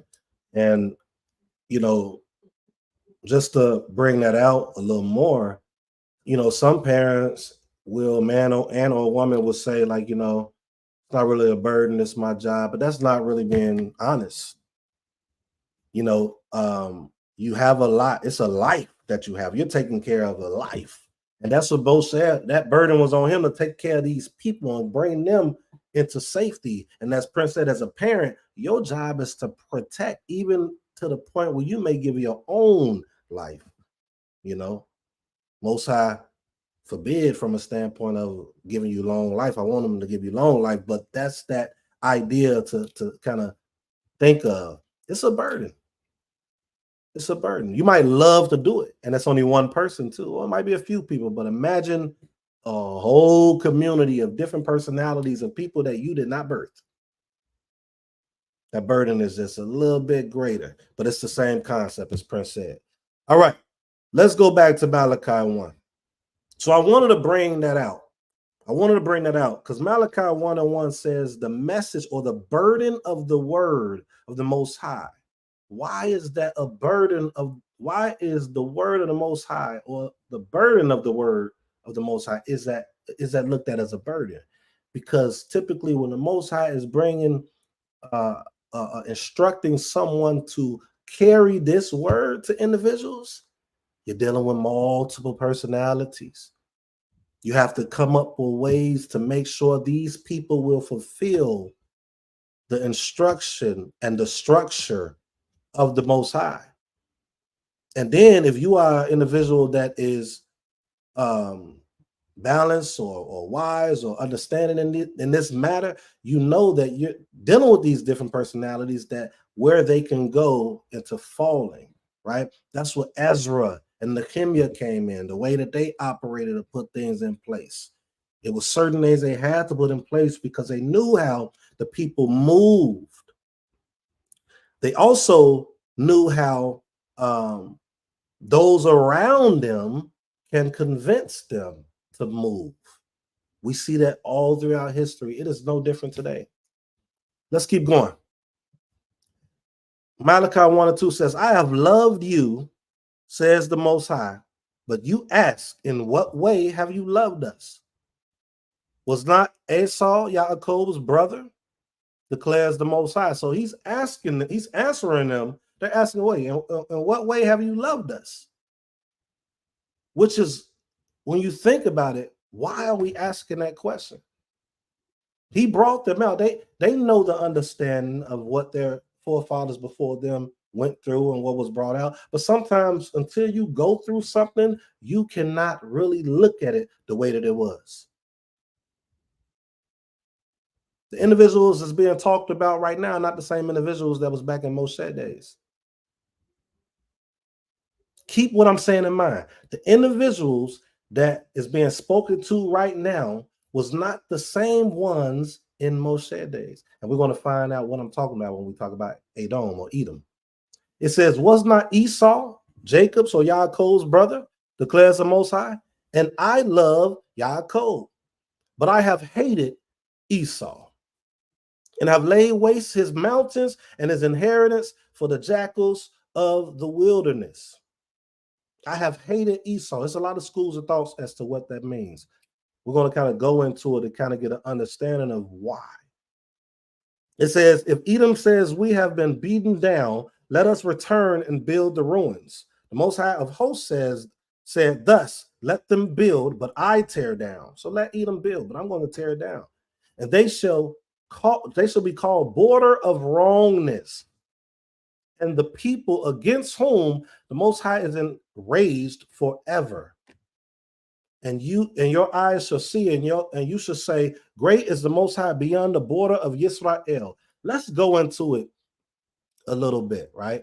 We're not going to go into the whole story with Yaakov and Jacob, but you all know the story, I'm sure, of Yaakov and Jacob, right? The birthright, the things pertaining to the birthright, and Esau actually giving it to him. We understand what took place with the mother. Don't got the time to go into all of that, but we understand what the mother did and convinced Yaakov to do. But we can't take away from Esau giving it to him. As you go forward, they came back with one another. Some would have thought that Esau would have wanted to harm him because of what took place before. But Esau at that moment, Esau matured a little bit. He matured to the point that he didn't even want to harm Yaakov. He missed his brother, right? But what about the descendants? of Esau. Because if Esau matured and accepted his brother back, is the Most High talking about the man Esau? Or is he talking about the descendants? Okay, you all can stay where you all at. I'm just going to take us to a place really quick, but you can write this down for your own notes. Bereshit or Genesis, chapter 36. We're going to stay in Malachi. Genesis or Bereshit, chapter 36, 1 through 3 and 8 through 9. You can write that down. 1 through 3 and 8 through 9. Verse 1 says, and this is the genealogy of Esau or Esau, who is Edom. The scripture is pointing out and letting us know who Esau is. And when it says who is Edom, it's talking about the descendants. It's a reason why the scripture is doing this. You keep reading, it says, Esau took his wives from the daughters of Canaan or Canaan, Adah, the daughter of Elon the Hittite, remember this, and Aholibamah, the daughter of Anah, the daughter of Sebon the Hivite, or Hivite in English. Keep these names in your mind. And Basemath, Yishmael's daughter, sister of Nabaioth. And if we jump down to 8, it says, so Esau dwelt in Mount Seir. Esau is Edom. It wants you to know who Esau is for a reason. Esau is Edom. Verse 9. And this is the genealogy of Esau, the father of the Edomites in Mount Seir. Okay, so I pulled something up I wanted to read a little bit. Then we're going to go to a couple places and come back to Malachi. And it says, Esau bound himself by marriage to the Hittites, the Hivites, both Canaanite tribes, and the Ishmaelites. The Hittites descended from Heth, son of Canaan, were by far the strongest and biggest of these tribes, possessing a huge empire that stretched from Asia Minor to Palestine. With its capital in what is today central Turkey, the land of Hatti was the major empire of Abraham's time, having the commercial, cultural, and military power to influence the entire Levant. The Hivites were a related but less numerous people living in the land of Canaan. They may be those whose the Bible calls themselves Horites, and whom history terms Hurrians or Hurrians, a people centered in northern Mesopotamia, who had once been a dominant people in the region. In Esau's time, don't worry, y'all, we get into it. In Esau's time, they seem to have had several strongholds in central Canaan, including Shechem. You all remember the story dealing with Dinah, right? Including Shechem. Remember that story with Dinah. Deuteronomy 2, 12 through 22, or 12 and 22, records that the Edomites destroyed and perhaps absorbed a branch of Horites living in Seir, taking their land for themselves. It is not clear how close the ties were between the Edomites, the Hittites, the Hivites, and the Ishmaelites. They were all, it is now clear, I don't know if I said not, it is now clear, they were all related by marriage and blood. We get into it. We find another blood connection in Genesis, chapter 36, 11 to 12. And the sons of Ephaz were Taman, Omar, Zophah, Gatam, and Kenaz. Now Timah was the concubine of Eliphaz, Esau's son, and she bore Amalek to Ephaz. These were the sons of Adah, Esau's wife. The Amalekites descended from Amalek and a grandson of Esau. All of this is important. Don't all of these names kind of sound like enemies dealing with Yisrael? Let's keep going. A grandson of Esau fall naturally into the anti-Yisrael alliance. Verse 16 mentions that Amalek became a chief among the Edomites. Although the son of a concubine, he nonetheless became head of a significant tribe, which in later times distinguished itself as a ruthless enemy of Israel. Okay, let's use the scriptures to get an understanding of why Malachi 1 and 2 to 3 is saying that he hated Esau. All right, let's go to Ezekiel 25. And I'm going to start at 12. So 12 to 17 for those that like to take notes. Ezekiel 25, verse 12 through 17. And it says, thus says the master, Yod-Heh-Wah-Heh, because of what Edom or Edom has done against the house of Yehudah by taking vengeance so that they became very guilty, and they have taken vengeance on them. This is in Ezekiel, you all. This is after what took place with Yaakov, right? And Esau. Esau matured and made amends. So the Most High is talking about a people. Can you imagine people wanted to take vengeance due to something that happened to their forefathers? People do that now. That's what we do. This is what's happening. It says, took by taking vengeance so that they became very guilty, and they have taken vengeance on them. Therefore, thus says the master, Most High, I shall stretch out my hand against Edom, and I shall cut off man and beast from it and lay it waste. From Teman even to Dedan, they shall fall by the sword. And I shall lay my vengeance on Edom by the hand of my people Yisrael. And they shall do in Edom according to my displeasure and according to my wrath, so that shall no man, so they shall know my vengeance, declares the Most High. Most High is extremely mad at Edom for what is happening to Israel. Why? The father of Edom made amends with Yaakov. He wanted to come after Yisrael or Yaakov for what he did. But he made amends years later. That brother made amends with his brother, but his descendants didn't. Let's keep going, though. Thus says the master, Yod-Heh-Wah-Heh, because the Philistines have acted in vengeance and took vengeance with scorn in their being to destroy with lasting enmity. So I'm using this portion to read too, because the Philistines are not us. Esau is being labeled right along with them. Therefore, thus says the master, Yod-Heh-Wah-Heh, see, I am stretching out my hand against the Philistines, and I shall cut off the Kerethites and destroy the remnant of the seacoast, and execute great vengeance on them with raging reproofs. And they shall know that I am the Most High when I lay my vengeance upon them. The next note I want you all to take is Amos 1 and 11. We're only reading one verse in there. Amos 1 and 11.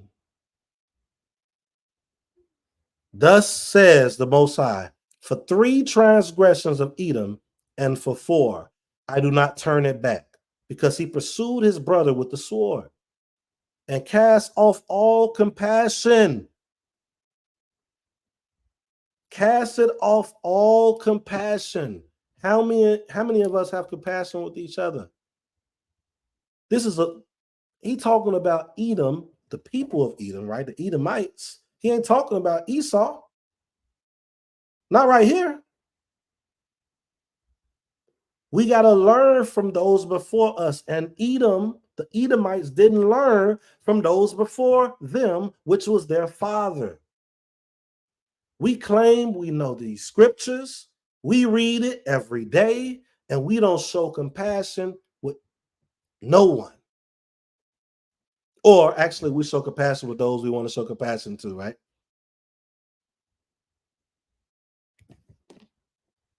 It says, for 3 transgressions of Edom, and for 4, I do not turn it back, because he pursued his brother with the sword and cast off all compassion. So we know that Esau, the man Esau, did not pursue him with a sword. He came and he had compassion on him. And his displeasure tore incessantly, and he kept his wrath forever. He was supposed to let that go. We're going to one more place before we go back to Malachi, and we're going to stay in Malachi after that. All right. The last place I want us to go to, take notes if you haven't, is Devarim, Deuteronomy 7, the famous scripture that we all go to. Not us here at Beulah, but the famous scripture that most of us go to. Deuteronomy 7, verse 1. You all can read the rest of the chapter on your own. It says, when the Most High your Elohim brings you into the land which you go to possess, he shall also clear away many nations before you. The Hittites, didn't we read about the Hittites dealing with Esau? And the Gergesites, and the Amorites, and the Canaanites, Canaan, right? And the Perizzites, and the Hivites. Didn't we read about that too, being connected? Family, basically, with Esau. And the Jebusites, 7 nations greater and mightier than you. Right? So we know the Most High don't want us to do anything with them in this context of the scripture. But it's the reason they're going to drive you away. And 3 of them that we read in here are those that have some bad blood from what happened in the past. Something to think about. Let's go back to Malachi, verse 1. Any questions, you all? Any comments? Any questions or comments? Because we're going to try to go through these chapters. I just want to give the background of first what Malachi meant, the background of even what some schools of thoughts, the Jewish scholar world will actually put that Malachi is actually Ezra. And then I wanted to bring out Esau, a little more background on Esau, because I've asked a few people before teaching, what do they know about Esau? Like, why does he hate Esau? And different answers, but it wasn't in depth, right? So I just wanted to bring some of that out. And then just how we're supposed to operate with the grudges and things of that nature. All right. So the Most High hates Esau because they kept pursuing us to kill us and have a grudge with us. That seems to be the case. They didn't have compassion. They were supposed to let it go, just like their father did, the father Esau, but they didn't. They had a grudge. They wanted that birthright back that we got. That's what they wanted. All right. I think that being a parent, I'm sorry, I got to remove this. I think parenting being a burden would be a matter of perspective. True. I can roll with that. I just want to, so the burden portion, I get our understanding of what burden is here. And that's why I say, we're happy, we love our children. The burden could be dependent more upon the amount, depending more upon of the circumstance of the individual. When you look at what I'm bringing out, that burden was dealing with thousands of people. Or even if it's not thousands, if in our time, you can have hundreds of people that you have to mentor, teach, be spiritual advisors, dealing with maybe homes. People are coming to you about everything. I think the example Prince brought out was good, especially if it's someone that has a lot of children. And then in our time, what if they have children by a lot of different men, a couple men, and they don't have any help? No family members helping them, things of that nature. This is the idea I believe what Prince was bringing out. He could speak more on it more than me, but that's what I'm gathering. Not more so from you have a home that maybe they're married, they've been married forever, just them, and maybe they have a couple children, but just all the different things and perspectives of life that comes with it. That's the idea of when I'm bringing out what Moshe, he was dealing with different personalities of all different tribes, of how they operated differently within their tribe, and then tried to keep the whole focus or the main portion of the laws of the Most High to make sure that we serve them properly. So that's where that massa come from. That's where that burden come from my perspective. But Todah for that comment. From a teacher's perspective, it's definitely a burden and difficult to instruct tiny humans with different personalities. I can only imagine doing the same thing to a huge group of adults that in their mind think they know it all. We have to take that into consideration. Adults in their mind that are not willing to bend from a standpoint for the betterment of the people. I'm gonna use an example that Prince bring out all the time about the drinking. You might have people that drink, not often, but may drink, and they don't operate like majority.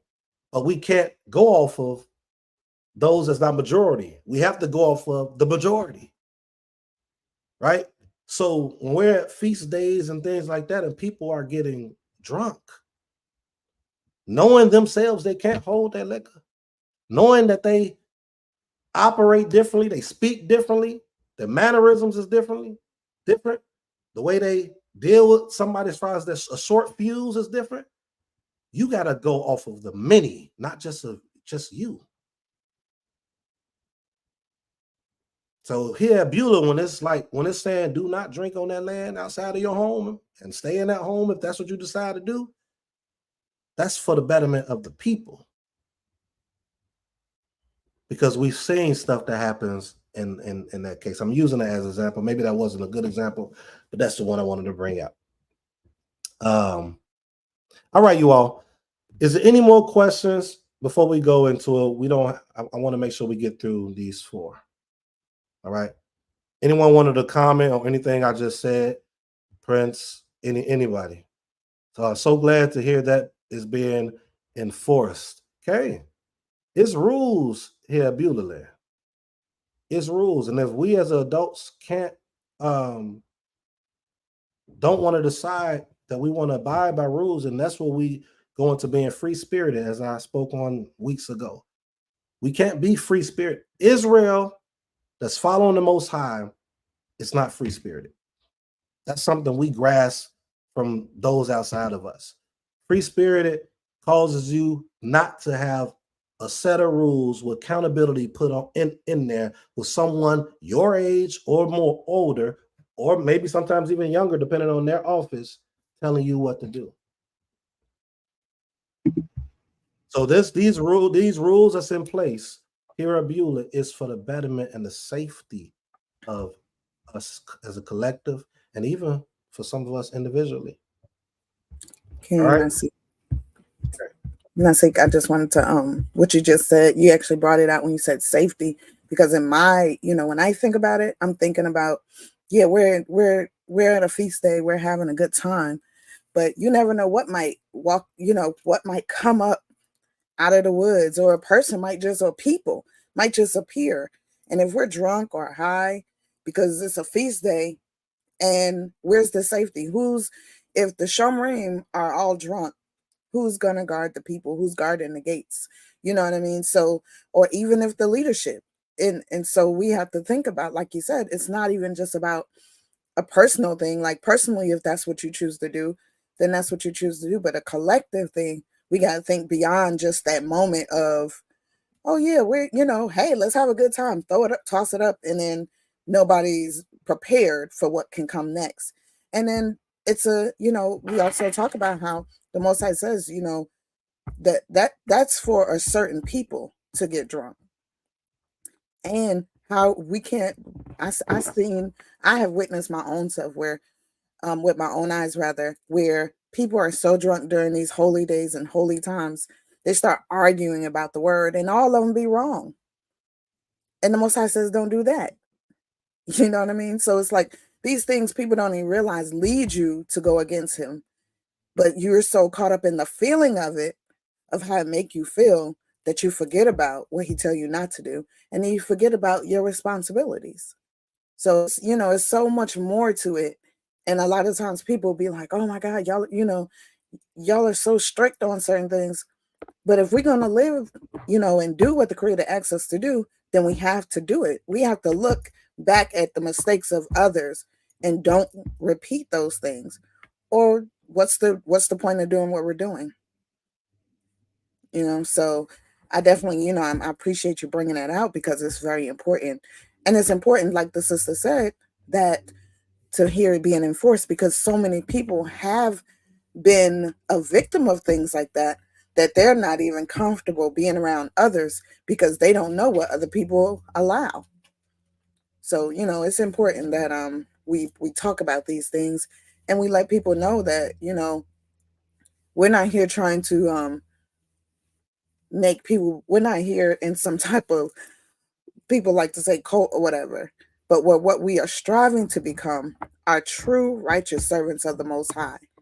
And that essence means there are going to be rules and there are going to be consequences and there are going to be things that, you know, you may have to change or readjust your life to. Especially, it was something Maish brought out, when you're coming here and you want to become better, that means you have to take it in your heart and your mind and say, I want to be better. I'm going to do better. And that means following rules, regulations, and accepting the consequences if they're not done. So, you know, just yeah, definitely appreciate you bringing that out because it's so important that we understand that. Okay, and I'm gonna pull up what the Bear Hadara said. I'm gonna read it in one sec. I want to say this too with the cult thing. A cult, you all, from my knowledge, and I believe if you look it up, it's this as well. It's dealing with if it's one individual running the whole community and everything goes to this individual and anything this individual say goes and nobody has any say so, nobody has any involvement in the structure of anything. All of these, I'm sure it's other things we all could think of with the word cult, but that is really like the basis of it. No one has a say so. No one could come together and we can create together what it is, how structure should be moved, things like that. It only goes in one person, which we see in Torah.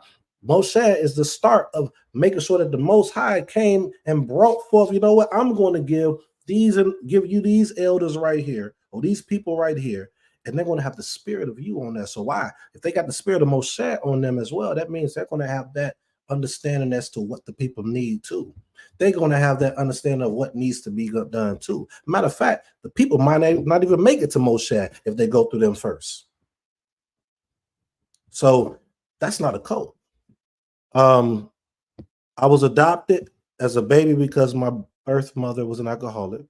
Drinking is a huge red flag for me. I am blessed to hear Beulah land is enforcing these rules for everyone to be safe. Yeah, I appreciate it. I appreciate the rules. Torah, the bear. Okay, and I see that as a definition. Okay, there are literal strategies that have been outlined that a true cult utilizes to manipulate and control. Yeah, we don't control. If you want to leave, you can go. We want you to stay because we believe that this community is really pressing to implement what we read, but we do not keep nobody by their, against their will, none of that. We want you to want to come and to contribute to what it is we have learned and what we all can learn together that pleases the Most High, the eternal power, the creator of all things. All right, you all, let's get started with these 4 chapters. We really haven't went into it, and I'm going to try to get it done because it is something I want to take us to at the very end. All right, so we're in Malachi 1. We're jumping down to verse 6 now. So we went through what was taking place as far as with Esau. We looked at how Moshe operated when it came with Massa, with the burden of the people. We saw his example of what he did when he felt burdensome of the people. And we didn't go to this, but we know the example of Aharon. What happened with him when he was feeling burdensome with the people, right? So now we're about to go into what they're going into with the leaders or the priests. Contextually, the priests, but I'm attaching this also with our leaders today. All right. Verse 6, a son esteems his father and a servant his master. And if I am the father, where is my esteem? And if I am a master, where is my fear? So the Most High is speaking through this messenger, his messenger, saying, if I'm your father and I'm your servant, your master, where is my esteem as your father? And where is my fear as your master? Watch what he says. says the Most High of hosts to you priests who despise my name. But you ask, in what way have we despised your name? The same thing is happening today. Most of us as leaders and the people within, we are asking the same thing, or would ask the same thing if this was asked to us. If I came to many people that's not here at Beulah, not talking about people at Beulah, but those that's watching, and I'm not saying you're not as well, but if I came to many, they'd be like, wait, I'm serving the Most High. I esteem the Father. I look at him as the master of me. I don't despise his name. What are you talking about? But it's things that we haven't learned. We're learning how to read. Some of us are learning the language. Some of us are learning maybe the context of certain things, but we're not bringing in the culture and the customs. We're not understanding what real and true reverence is to the Most High. We're not. We're not. Some of us want to, and we just might not have people to bring it. But this gives us an idea. We read this literature, it's going to cause us to kind of find those individuals. It's going to cause us to search these scriptures out to what we need to do to get what he's talking about. Wait a minute, what are you talking about? Verse 7, you are presenting defiled food on my slaughter place. But you ask, in what way have we defiled you?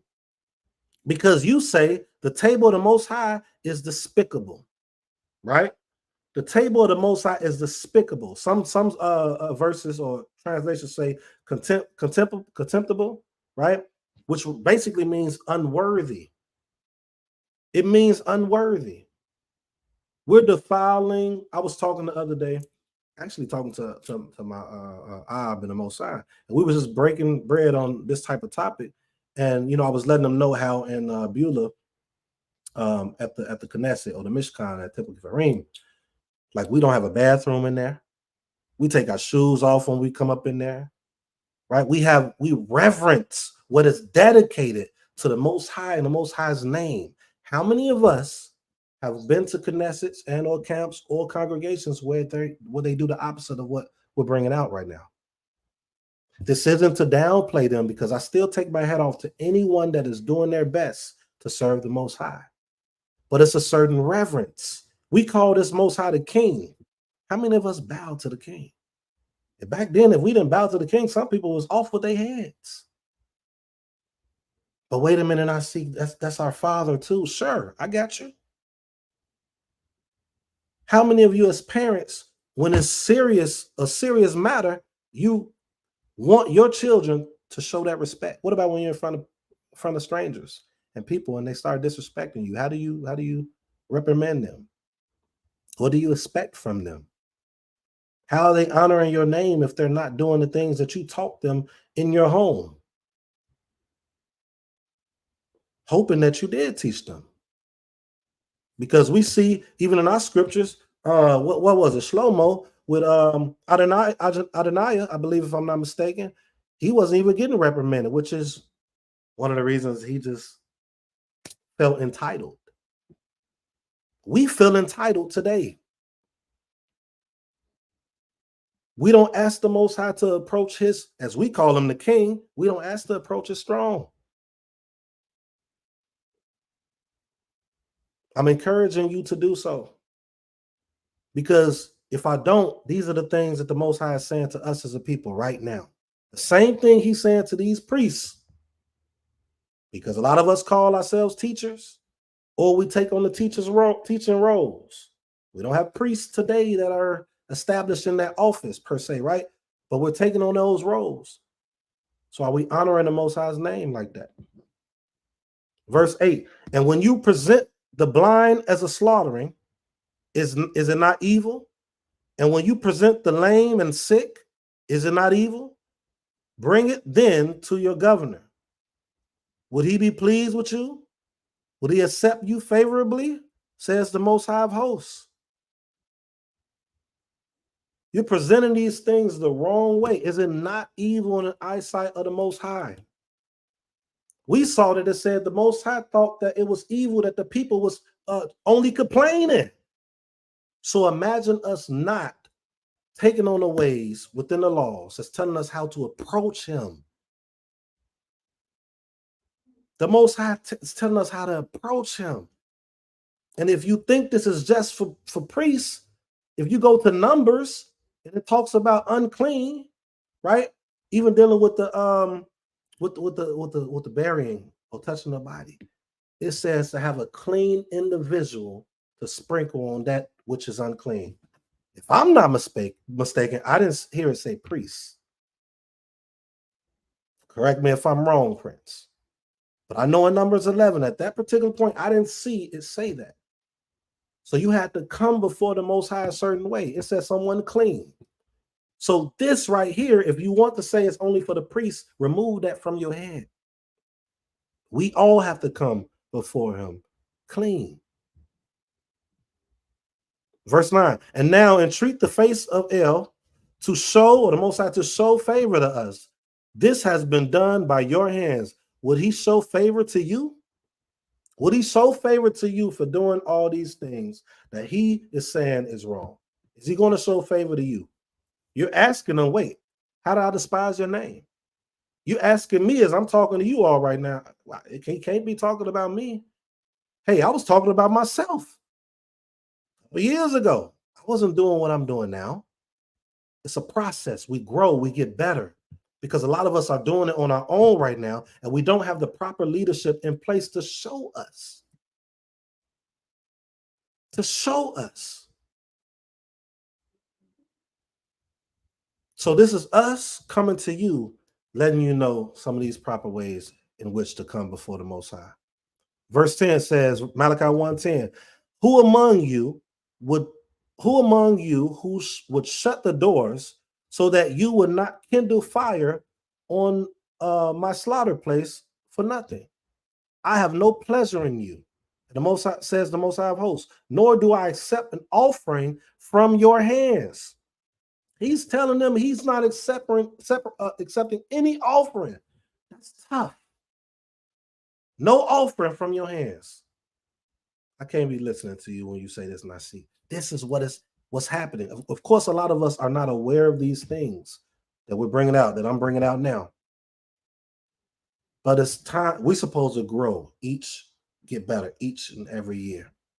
Gain more wisdom each and every year. And these individuals did not. But let's keep going.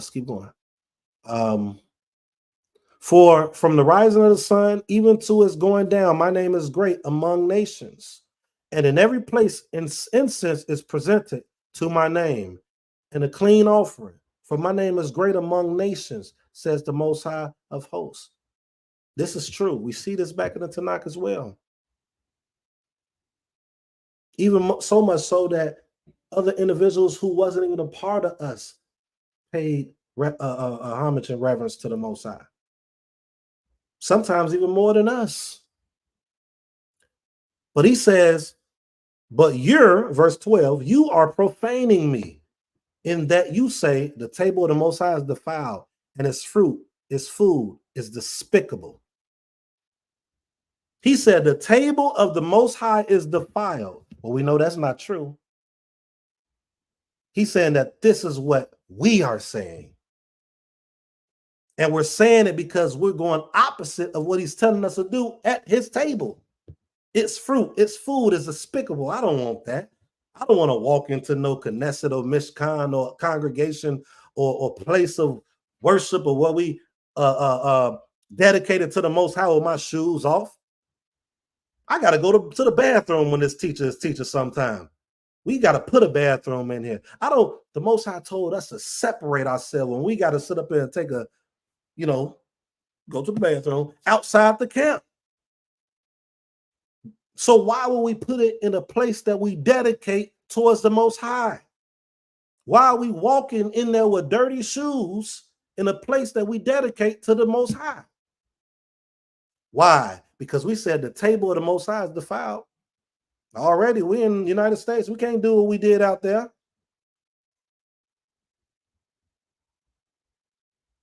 Its food is despicable. Verse 13, and you said, oh, what weariness and you sneered it all, said the Most High of Hosts, and you brought in plunder and the lame and the sick. Thus you have brought in the offering. Shall I accept this from your hand?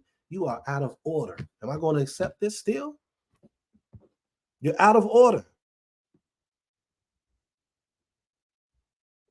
14, but cursed be the deceiver who has the male in his flock and makes a vow, but is slaughtering to the Most High what is blemished. For I am a great sovereign, said the Most High of Hosts, and my name is feared amongst nations. So we're bringing things that's supposed to be clean, supposed to be perfect. Not in a way that Prince has said, of course, no one's perfect in that sense, but we're bringing things that are blemished. We're supposed to try our best with all our heart, all our might, all our mind, everything to make sure things aren't blemished. That includes our servitude, that includes our words, that includes our actions. These things is what it includes. And this is what's being said to the leaders right here. But I challenge this being said to any of us. Definitely the leaders, though. Any questions with this chapter before we go forward to chapter 2? Any questions?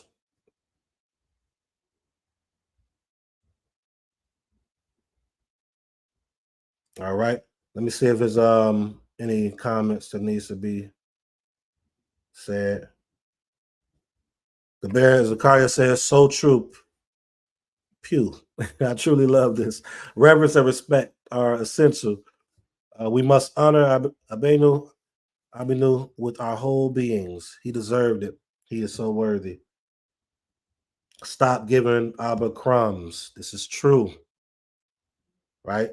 Princess Beulah says, so worthy. People fear righteousness.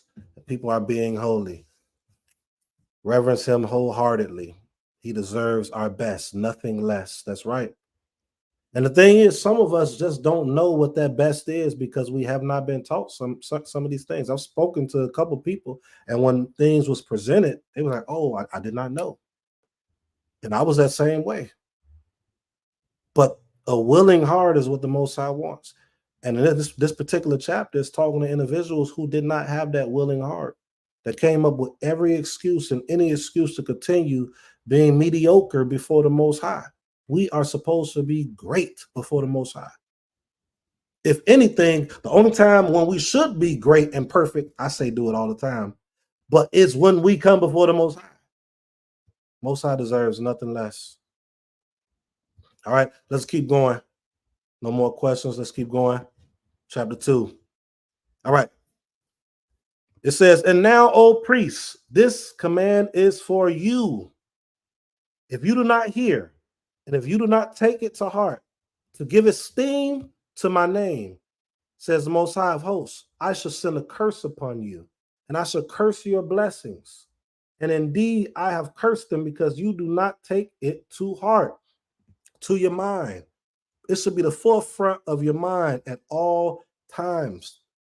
If it's not that right now, get it to that. Start speaking to the Most High daily. When you are continuing to bring forth the Most High through your words, and it's in your heart to truly do it, your actions is going to have to follow because you're always bringing the Most High's words, laws in the forefront. If we're not speaking about the Most High throughout the day, what do we expect? We got to expect to fail because we're around individuals most times that's not doing that. And you can fall victim to whatever it is you see them doing because it's not in the forefront. It's not in front of you to protect anything that's coming towards you or to what you're going towards. Y'all remember bumper cars, right? You got the word of the Most High in the forefront. So you come in, you about to hit something, boom. It directs you going somewhere else. It should be that. Right? If you do not hear, if you do not take it to heart, to give esteem to the Most High, to my name, it is not just words. Esteem, giving honor and esteem is just not words. And my name is just not name, it's my authority. Give esteem to the authority that I have on you. And that is what I put in place. And that is what these priests at this particular time we're not doing. And what we're seeing today as well. Verse 3, see, I shall rebuke your seed and scatter dung before your faces, the dung of your festivals, and you shall be taken away with it. See, watch this. I shall rebuke your seed. So guess what? If you're not seeing the being reprimanded at this point, it's going to happen to your seed. It's going to happen to your seed. I shall rebuke your seed, and you're going to see them fail. Verse 4, and you shall know that I have sent this command to you as being my covenant with Levi, said the Most High of Hosts, or Levi, right? Verse 5, my covenant with him was life and peace, and I gave them to him. My covenant was life and peace. Why is it life and peace? So the laws of the Most High is not burdensome, not in a sense where it's just so hard to do. We tend to, the things we want to do, it's not hard to us because we like to do it, we want to do it. So if we loved and liked the word of the Most High, we will want to do it. We would delight in his laws and in his ways. And it's life because it's preventing us from doing things that can harm us in the future. Many of us here have done things in our past, and it was repercussions due to it. If we had this law prior, those of us who wasn't born in it, right, and we would have observed it, a lot of the things that has happened to us wouldn't have happened. Now, of course, we can't change it, and we have to accept it and do better from it. But it was life. And it also is peace. These things that is put in place for us will grant us peace. It shows us how to deal with the Most High. It shows us how to deal with one another, even to the point if we have to remove people out the midst from causing a sin within the midst. So if you remove them, you maintain that peace. It teaches us how to deal with the nations around us to maintain that peace. But most of us aren't in our literature like we should be. We're not speaking it daily. We're not reading it daily. We're not meditating on it daily. We're not even speaking it with those around us. I said that already, but daily. I said that on purpose because we should be always speaking it. And I gave them to him to fear. And he feared me, and he stood in awe of my name. Talking about Levi in the beginning, right? The Torah of truth, verse 6, was in his mouth, and unrighteousness was not found on his lips. This happens to many of us when we first get started in this walk. He walked with me in peace and straightness and turned many away from crookedness. For the lips of a priest should guard knowledge, and they seek the Torah from his mouth, for he is the messenger of the Most High of Hosts. It's funny how it's talking about the priests being the messenger of the Most High of Hosts. What was Ezra? He was a priest. This isn't to say he had this. It was Ezra. I'm not saying that, but I just thought it was kind of interesting when I read this portion, right? So he's supposed to be a messenger of the Most High of Hosts, right? Verse 8, but you have turned from the way. You have caused many to stumble in the Torah. You have corrupted the covenant of Levi, said the Most High of Hosts, or Levi. And I also shall make you despised and low before all the people, because you are not guarding my ways and are showing partiality in the Torah, making you low before the people. What does that mean? The people are not going to honor you as a leader. The people are not going to listen to you. And it's going to cause the people to continue to either learn from you and being corrupt, or cause them to fail because they don't have anyone to show them how to serve the Most High properly.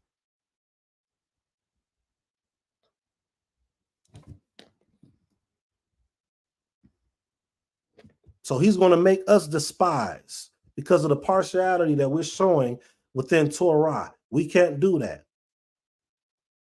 No matter a leader, no matter one that's not a leader, we have to treat everybody the same with these laws. Deuteronomy 1 talks about that as well. Verse 10, have we not all one Father? Did not one Most High create us? Why do we act treacherously against one another to profane the covenant of the fathers? Wait a minute. So this separation we got with New Testament, Old Testament, the separation we got with Old Testament, I don't call it that. I say Tanakh, but for those of you that say Old Testament, the separation we got with New Testament, do we not have one Father? Did not one Father or Elohim or Yod-Heh-Wah-Heh create us? Why do we act treacherously against one another to profane the covenant that was for one another? Verse 11, Yehuda has acted treacherously, and an abomination has been done in Israel and in Jerusalem. For Yehuda has profaned what is set apart to the Most High, which he had loved, and has married the daughter of a foreign mighty one. Let the Most High cut off from the tents of Yaakov the man who does this, stirring up or answering this and bringing an offering to the Most High of hosts. How can you bring something to the Most High, an offering to the Most High, when you are still partaking in that which is not of the Most High? How can we bring an offering? How can we pray to the Most High? How can we do all this stuff, but we're sitting up here bringing these things to the Most High? How can we do that? How can we bring an offering? This is what the Most High is saying at this point. And this you have done a second time. Verse 13. You cover the slaughter place of the Most High with tears, with weeping and crying, because he no longer regards the offering, nor receives it with pleasure from your hands. Let's think on what this is saying right here. So you covering this slaughter place with tears. Let's make it more simple. You go to the congregation, you go to the Knesset with these tears, weeping, begging the Most High to help you with whatever's going on with your life, right? Because he's not doing it when you want it, nor receive it with pleasure from your hand. So he's not doing it. Why? Because we did not come before him properly in the first place. We're still holding on to that which is outside of this Torah. We're still holding on to that. We're still sending our children to schools. And I'm not knocking that, but schools that have different other children with different moral compasses, different ideologies. They're there majority of the day. Then they may have friends that's in the neighborhood that don't have the same ideology as you, which is supposed to be of this Most High within the Torah, and causing them at the end of the day to be partial to what it is being taught. It's our job to stop that the best way that we can. This is just encouragement. You know, I'm speaking from experience myself, so I'm not trying to, make you all feel a certain type of way, but I have to bring the truth out. All right. Verse 14. And you said, why? Because the Most High has been witness between you and the wife of your youth, against whom you have acted treacherously, though she is your companion and the wife of your covenant. So we got all these men acting treacherously, dealing with the wives.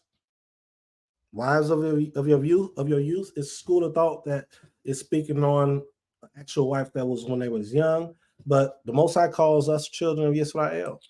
Children is usually associated with youth. We also know it's a double meaning to that children of Israel, because that just means descendant of the actual Yaakov himself. But We're acting treacherously with our wives. Verse 15, and did he not make one, and he had the remnant of the spirit? And what is the one alone? He seeks a seed of Elohim. He seeks a seed of Elohim. So you shall guard your spirit and let none act treacherously against the wife of his youth. Most times when that is happening is because we have not guarded our spirit. Guarded our spirit with being intentional each and every day through the literature, studying, purposely acting out what's being presented through our forefathers, right? Inspired by the Most High, commanded by the Most High.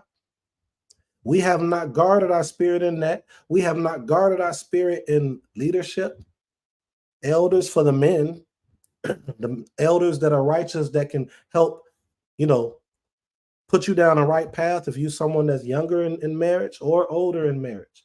We need someone to help. We can't do it all ourselves. Moshe is the perfect example. If he didn't do that, his spirit would not have been guarded by all those people. Life happens. A lot of us are sitting up here working with other jobs, of other ethnicities that's lording over them, or whatever word we want to use, right? So our spirit is getting messed with throughout the whole day. So you come home and now you're pushing your energy on your wife. This could go both ways, but the topic is the man right now. So we have to guard our spirit.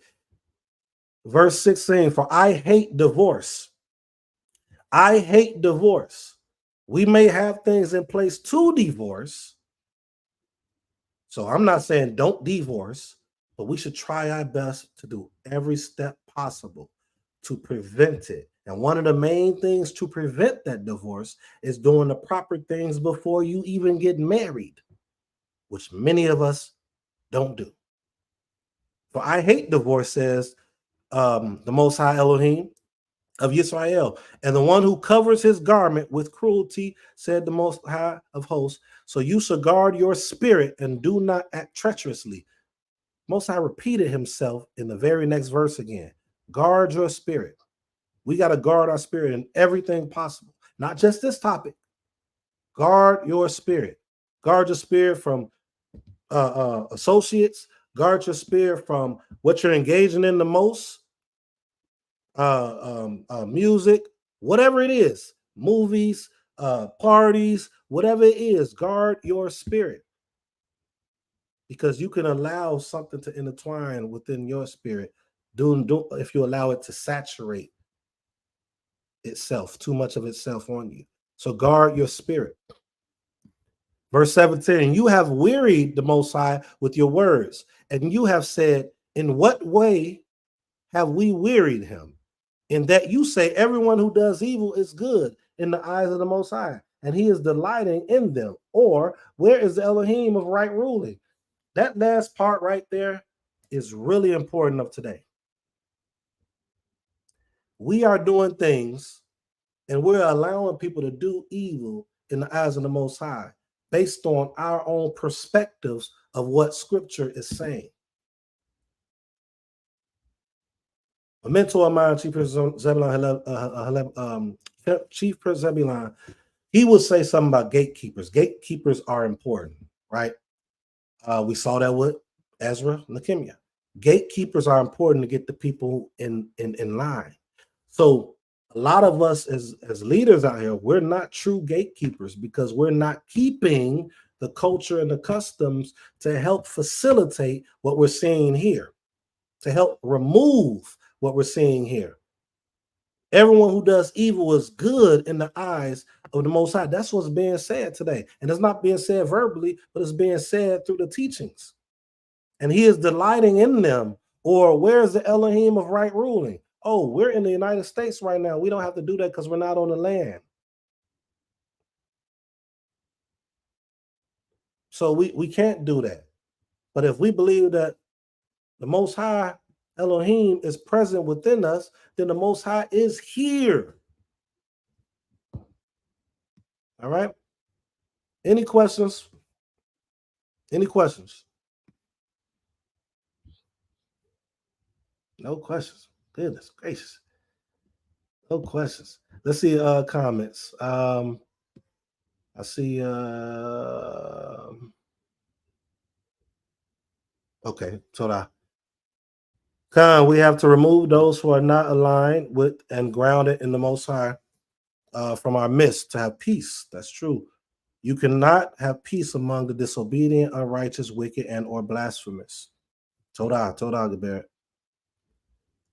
Abba, cleanse our hearts and minds to fully serve you.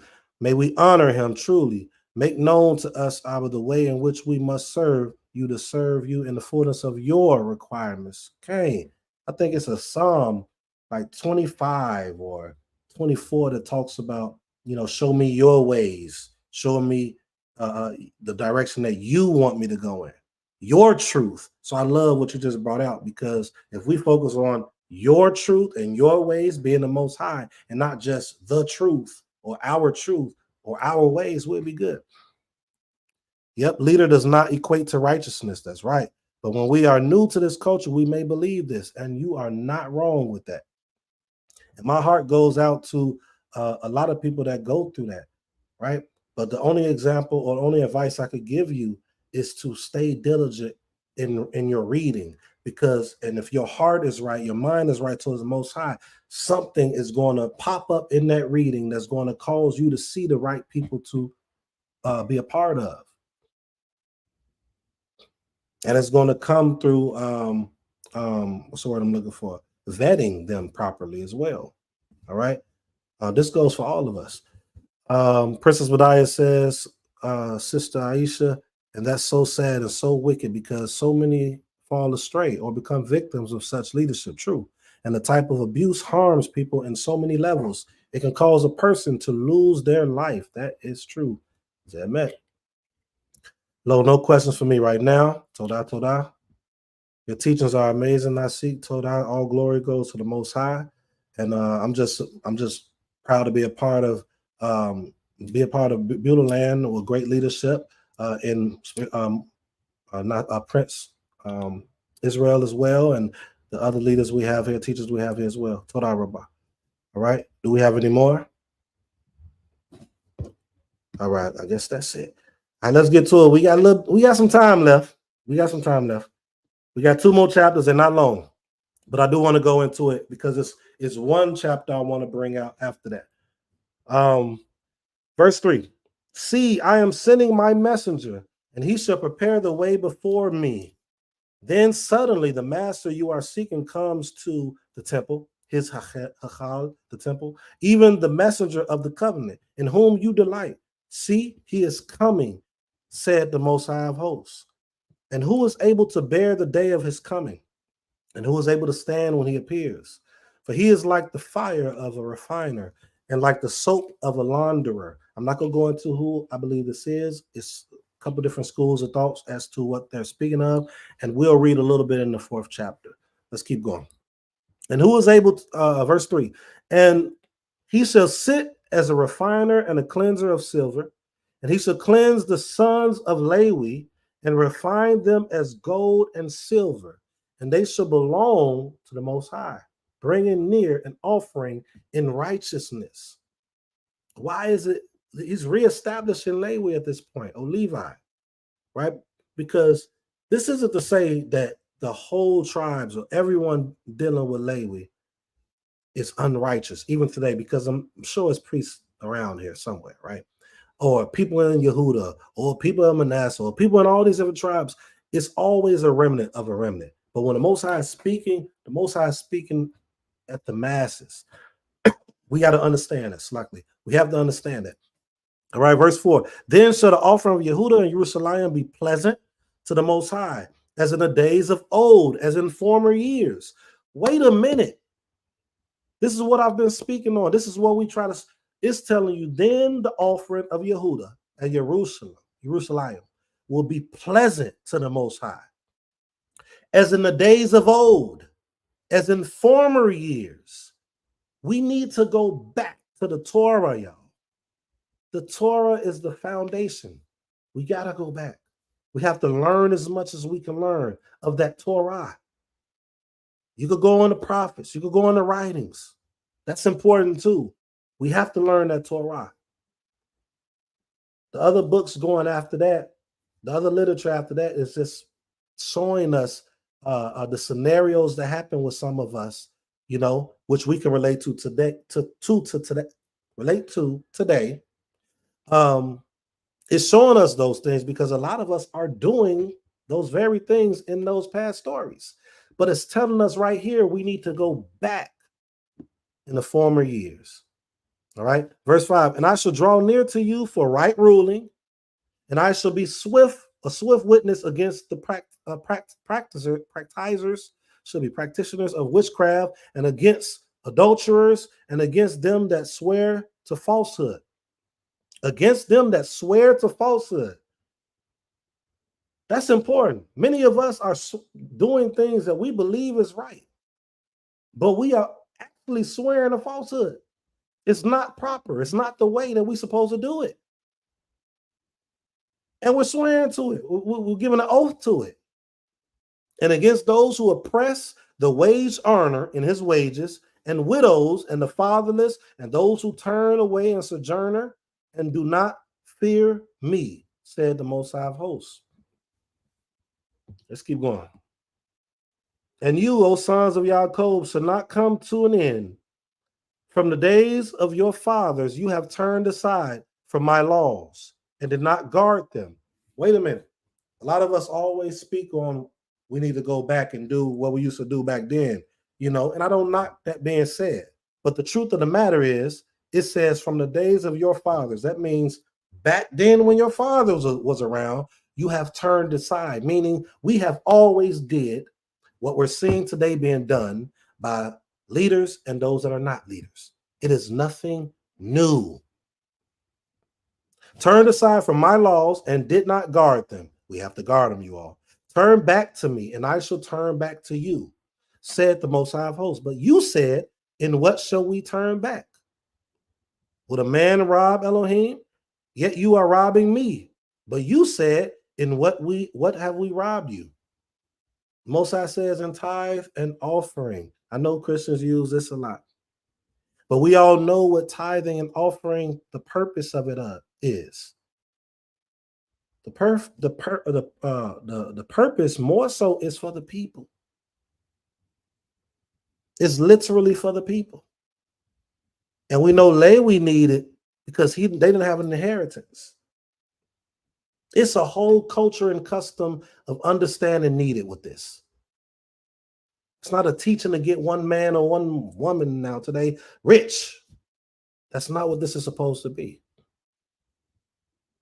It says, you have cursed me with the curse, and you are robbing me, this nation, all of it. You're robbing me, this nation, all of it. So tithes and offering is supposed to be for the nation. It's supposed to be for those that are supposed to bring protection for the fatherless, the widows, you know, things of that nature. Things pertaining to the Most High, the services of the Most High. But it said, you're robbing me. Bring all the tithes into the storehouse, and let there be food in my house. And please prove me in this, says the Most High of Hosts, whether I do not open for you the windows of the heavens, and shall pour out for you boundless blessings. And I shall rebuke the devourer for you, so that it does not destroy the fruit of your ground, nor does the vine fail to bear fruit for you in the field, says the Most High of Hosts. And all nations shall call you blessed, for you shall be a land of delight, says the Most High of Hosts. All nations shall call you blessed, you not being one person, by the way. For you shall be a land of delight. A land of delight. We're practicing here what we're supposed to be doing there, right? So if we got so many Knesset camps or Knesset camps, congregations, things of that nature, and we're doing these tithes, what land is being blessed if they don't have land? What land is being blessed if they don't have land for the people to live on? So some of us are giving tithes to leadership when we don't even live on the land with that leadership. Some of us are giving tithes to leadership when that tithe is not really contributing to us, because it should be contributing to the land and the people on the land, and contributing to what's being built for the Most High.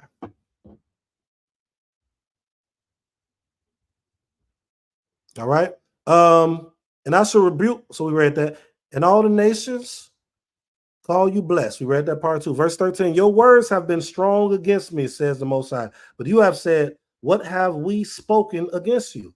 Right? This stuff is interesting because the Most High is telling us right now, we may ask this question. If this was asked to us, we would like, what have we spoken against you? I go to Shabbat. I read the scripture 2 times a week. I speak of you to 2 or 3 people in a day for about 4 minutes. Right? He says, you have said it is worthless to serve Elohim. What does a servant do? How many of you all remember Fresh Prince of Bel-Air? What was the servant doing? He lived in the home of Will Smith and them, if I'm not mistaken. And if he didn't, he was there all day. He served all day. You have said it is worthless to serve Elohim. And what did we gain when we guarded his charge? And when we walked as mourners before the Most High of hosts. So a lot of times this is not words. This is not being words said. We're showing this through our body, through our actions. In Better Sheet, they said that the blood of wow, I can't think right now. Abel cried out. Didn't really cry out, right? But the act showcased what was going on. So it says, and what did we gain when we guarded his charge? We're saying this by not doing it. 15, and now we are calling the proud blessed. Not only are the doers of wrongness built up, but they also try Elohim and escape. We was having a conversation yesterday. Princess was talking about, and we were speaking on certain matters. And certain individuals within leadership and others that's not in leadership are we're proudly blessing them per se, elevating them. And these individuals are not doing what it is. They're the wrongdoers that we are building up. We're building up wrongdoers. We know individuals that do certain things and we still hang out with them. We still break bread with them. We still do all these things. Then, so those who fear the Most High speak to one another, and the Most High listens and hears, and the book of remembrance be written before him of those who fear and those who think upon his name. It says those who think upon his name. How often do we think upon the Most High's name? How often do we think upon the Most High's name? If we think upon the Most High's name often throughout the day, it will cause us to move correctly. If I'm using that word right, it will cause us to move the right way if we think on his name daily.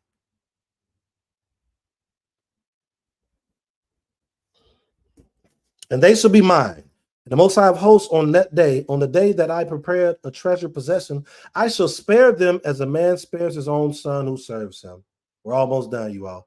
Then you shall again see the difference between the righteous and the wrong, between one who serves Elohim and one who does not serve him. Sadly, you all, we do not see that difference today. And it takes us to go through something to finally see it. And then sometimes when we go through something, we could be that very person that this is talking about, and that person that we're thinking is doing wrong is actually doing right. We just got to weigh it out properly. And it's hard for us to weigh it out properly if we don't already have structure in place to point out what it is. All right, let's keep going. We're going to chapter 4. It's a short chapter. It's only 6 verses, so I'm not going to take questions yet because after this, I want to go to one last place. Verse 1 in chapter 4. For look, the day shall come burning like a furnace, and all the proud and every wrongdoer shall be stubble. And the day that shall come shall burn them up. And the Most High of hosts, which leaves to them neither root nor branch. But to you who fear my name, the Son of Righteousness shall arise with healing in his wings, and you shall go out and leap for joy like calves from the stall. And you shall trample the wrongdoers, for they shall be ashes under the soles of your feet on the day that I do this, says the Most High of hosts. Remember the Torah of Moshe. It's telling you to remember. This is the last book that they put together or whatever. Malachi being one of the last books, right? Which we a little different, but I'm just off the chronology of these books. We're seeing that Malachi is the last one, right? And it says, remember the Torah of Moshe. Verse 4 says, remember the Torah of Moshe, the very last book that we have right now, right? It says, my servant, which I commanded him in Horeb, for all Yisrael, laws and right rulings, instructions and balance. Right rulings is being balanced. See, I am sending you Eliyahu, the prophet, before the coming of the great and awesome day of the Most High. And he shall turn the hearts of the fathers to the children, and the hearts of the children to the fathers. So the burden word of the Most High, the reason I'm bringing that out is because when you're dealing with so many individuals of different personalities, different thought processes, and differences in how they're moving and serving the Most High, but Most High put a spirit on you to bring forth this information, this word, this burdensome word. Not technically the word is being burdensome, but it's a burden due to what you're going to have to go through with so many different individuals. But your love for the Most High is going to cause you to continue therein, right? So I wanted to end with that, but I want to go to one last portion dealing with verse 5 when it says, see, I am sending you Eliyahu, the prophet, before the coming of the great and awesome day of the Most High. And I'm just going to tell you all where you all can go. I'm not going to read it. Not going to read it all, but I just want to tell you where I was going. It's if you go to Tehillim or Psalms 104, 29 and 30, and this is what popped out to me. It's a couple school of thoughts, two of them, I believe, that believe that this is Elijah himself that's supposed to come back. And then there's another one that is speaking on the spirit, right? And if you write down Psalms 104, 29 through 30, and then write down Ecclesiastes 1, 4 through 11, and then Ecclesiastes 3 and 15, this concept kind of paints a picture of what I believe, and I would love to have Prince's thoughts on this, or Prince thoughts on this. I'll read 104:29 though. It says, you hide your face, they are alarmed, of Tehillim, Psalms. You take away their breath, they die and return to their dust.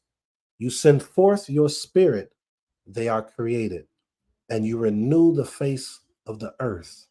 When you read Kohelet or Ecclesiastes 1, 4 through 11, and you read Kohelet or Ecclesiastes 3 and 15, it paints the picture of that our spirit, it just comes back.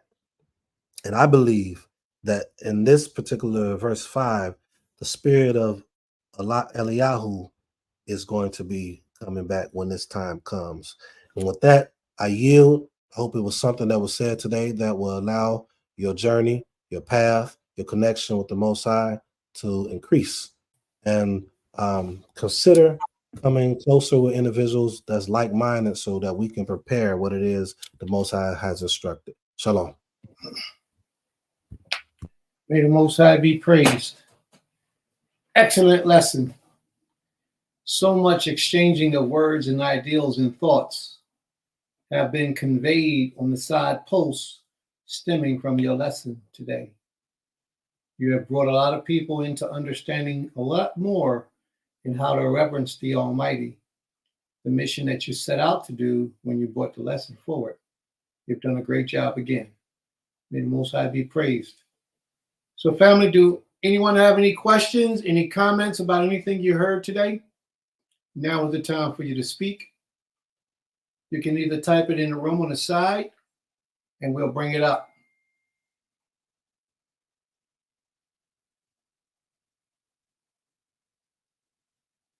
Naseekh? Oh, Salakli. Gaber Zakaria says, so the instruction to use the bathroom outside of the camp makes me wonder if we are unintentionally defiling our homes. Oh, wow. So I will tell you what my thoughts is on that. I would love to hear Prince's thoughts because you just brought something that was interesting. So we understand that when we're coming before the Most High, when we're talking about the temple, the Knesset, things of that nature, that's dedicated to the Most High, which is supposed to be holy, right? Clean. We aren't supposed to have that. I'm not sure. I'm not sure if so you're saying that the bathrooms should be outside the homes. With that being the case, us taking it outside of the camp. That's a good. What's your thoughts on that, Prince? I've never had that question asked. That's a good question. All right, two things. Shabbat Shalom, sis. It takes a wonderful mind to get creative like that. Remember back in the old days, they didn't have the bathroom inside the house. The bathroom was out in a little shed, a little outhouse they had sitting out, like what we got behind the temple. It was one of those sitting out outside of the house. But now, there are two things we can address with that issue. Our homes are not dedicated to the Creator in the matter like the Mishkan is. The Mishkan is dedicated to the Creator in a totally different light. All right? So that's a little bit of a difference. Our homes could be dedicated to the Creator because the Creator says that you can dedicate a house unto His service. But that dedication would have to be what type of dedication it is. Is it a place of worship, like we do with the Mishkan, like the temple? Or is it a place like I dedicated for homeless women or battered women, abused women? So there's different ways of dedication. But a home is not the sanctuary, the temple of the Most High.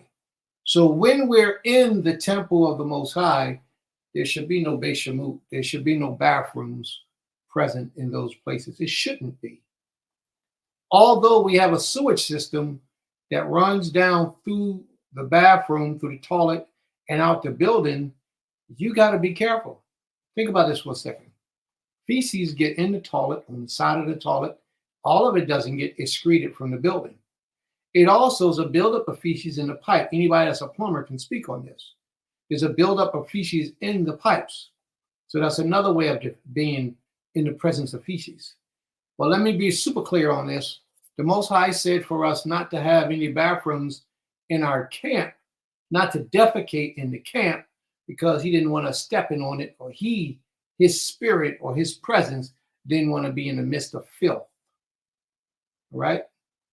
So those are some of the ideas that's being presented from Scripture as to why you don't have a place of defecation within the house of worship when you're reverencing the Almighty. And if you watch the stipulations in building in the book of Exodus, you won't see anything about a bathroom being in the temple. Nothing at all. The bathrooms were supposed to be outside the camp. Remember, think about it for a minute. Our people, we didn't have houses, we have tents. So there was no bathroom in there. But if you did defecate in a bucket or a pot, you would take it outside the camp and bury it. You would take it outside and you would bury it there. So there's a lot for you to think about, family. Well, I'm not saying that you have to remove the bathroom from your house and don't use the bathroom in your house. That's not what we're teaching today. But if you have a house of worship, such as a temple, you should not have the bathroom in the house of worship. That place should be dedicated solely for the worship of the Almighty. And you can have a bathroom outside this structure, outside that portion. A lot of people are going to argue with me because they don't want to do it. A lot of people are arguing because it's an uncomfortable situation. That's why we sit where we sit and we're able to build how we build. You know, we can do from scratch. However, the Most High requires of us, we can do it. We're not sitting up in a building that somebody previously owned prior to us and we convert it to something. We have a building through the Creator's blessings. It's a small building. It's something just for us by our hands that we put together, that we built with our own money, that we built for the service of the Creator. And when we built it and when we did what we did, we knew not to put a bathroom in that building. So this is not something that we just happen to bump into and fall upon. This is something the Most High has blessed us with. And we're out in the country on land, so we can build and design it any way we want. Now, as I need to clarify for you, this is not to throw shade on the people who have bathrooms in their house of worship. We're not doing that. We're not saying we better than you and you ain't nothing because yours is in the house of worship. We're not saying that to them. All we're saying is that a Beit Shemut should not be inside the house of worship. It shouldn't be. It should be outside. This goes back to the lesson that Naseekh was speaking about earlier. How do you reverence the Creator through your doings? You know, you have to imagine this and you have to see this and you have to think about it. There are ways to honor Him. One way to honor Him is by not putting a bathroom in the building that you have to bow down and prostrate yourself to worship the Creator. So I pray that that's sufficient for those of us who still have questions in reference to that. May the Most High be praised. To the Rabbi.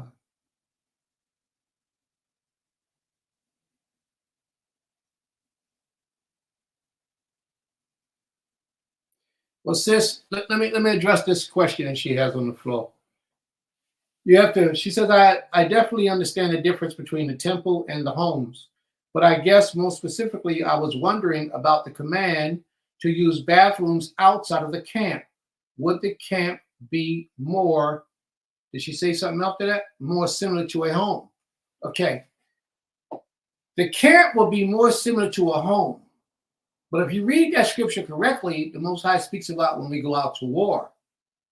So he's talking about when we're out in warfare and the assembly of the people are closely knit together, he doesn't want us to defecate right there on the ground and then, you know, cover it up or whatever you got to do. He doesn't want us to do that. He wants us to take it outside the camp and then cover it. Make sure you got a blade on the end of your weapon so that you can cover the defecation under the earth so that nobody steps in it.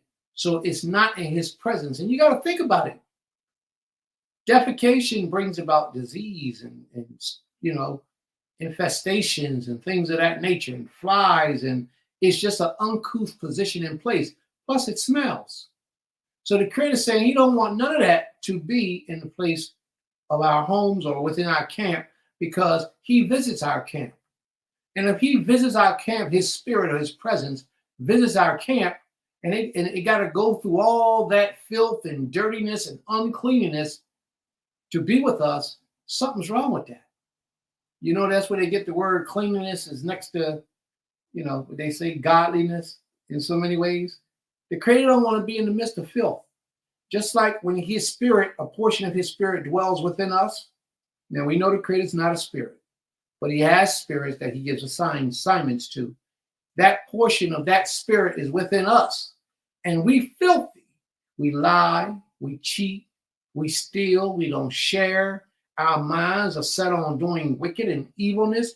That spirit don't want to dwell within us. So just like that spirit don't want to dwell within the body of a nasty human, the Most High Spirit don't want to dwell in the camp of a nasty people. We have to remember that, family. And that's what the Father has said. Our bodies are referred to. Naseekh, do you want to answer these? Oh, okay, I got you. Our bodies are referred to as a temple also. How do we keep uncleanliness out.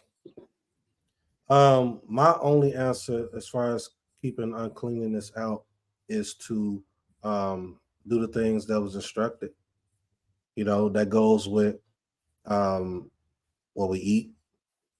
That goes with trying to get back to our normal way as possible. You hear Prince bring out things as far as how to properly drain meat. You know, if you have to eat meat, you know, they didn't have this type of process that we have in now. Our way of thinking, you know, Deborah tells us to circumcise our mind. It says heart, but we know that's our mind, circumcise our thoughts. So cleanliness starts from the thought. If we're talking from a spiritual or mental standpoint, we have to keep our separate ourselves from that which is going to dirty us up, for lack of a better word. You know, not be saturated so much with things that's outside of this Torah. Most of our failures is dealing with relationships with one another, is dealing with building one another, is dealing with all these things. But we come to the Most High and we think that we're clean when we're not clean amongst each other and how we're dealing with each other, how we think about each other. So to answer your question directly, how do we keep uncleanness out? Saturate ourselves in the Torah. I know that seems like, okay, that's what you're supposed to say, but it's true. Whatever you saturate yourself in, that's how you become great.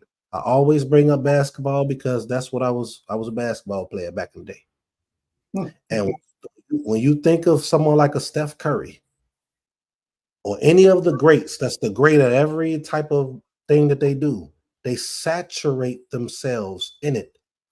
People like a Kobe, I heard stories of some of the NBA players that would say they'll go out and Kobe's at the gym shooting. He's at the gym training, you know, or just let's make it more realistic for some people, you know, at a job. Or me, myself, I want to speak fluent Hebrew. And if you was around me, you would see that's what I'm doing. I'm literally trying to do that every day. I'm saturating myself versus somebody that's been in here in the walk longer than me. No shade at them. But I'm just saying, to answer your question, in order to keep uncleanliness out, you have to saturate yourself with something that's looked at as clean by the Most High. That's my answer. And may I add a little bit to that? Okay. Another way to saturate yourself out, I mean, keep the filthiness out, as Naseekh said, is to saturate yourself with those things of the Most High, but also keep the company of people who are of the Most High as well. You have to be in the midst and constantly communicating with those who are on the same path or higher than your own path. If the company you keep is way worse than you and trying to strive to be righteous, that's not the company you should be with, because you'll never get where you need to go. People who have achieved what you're trying to achieve in life are the people you should associate in your circle or strive to be in their circle, just so that you would elevate to the next level. A lot of people don't understand that. And that principle is not just in righteousness, that principle is in life within itself. You can't stand on a corner all day drinking 40s and smoking weed, talking about you want to be something great, and all the people around you are losers like yourself. Because that's what you are. If you're doing those things, you're a loser.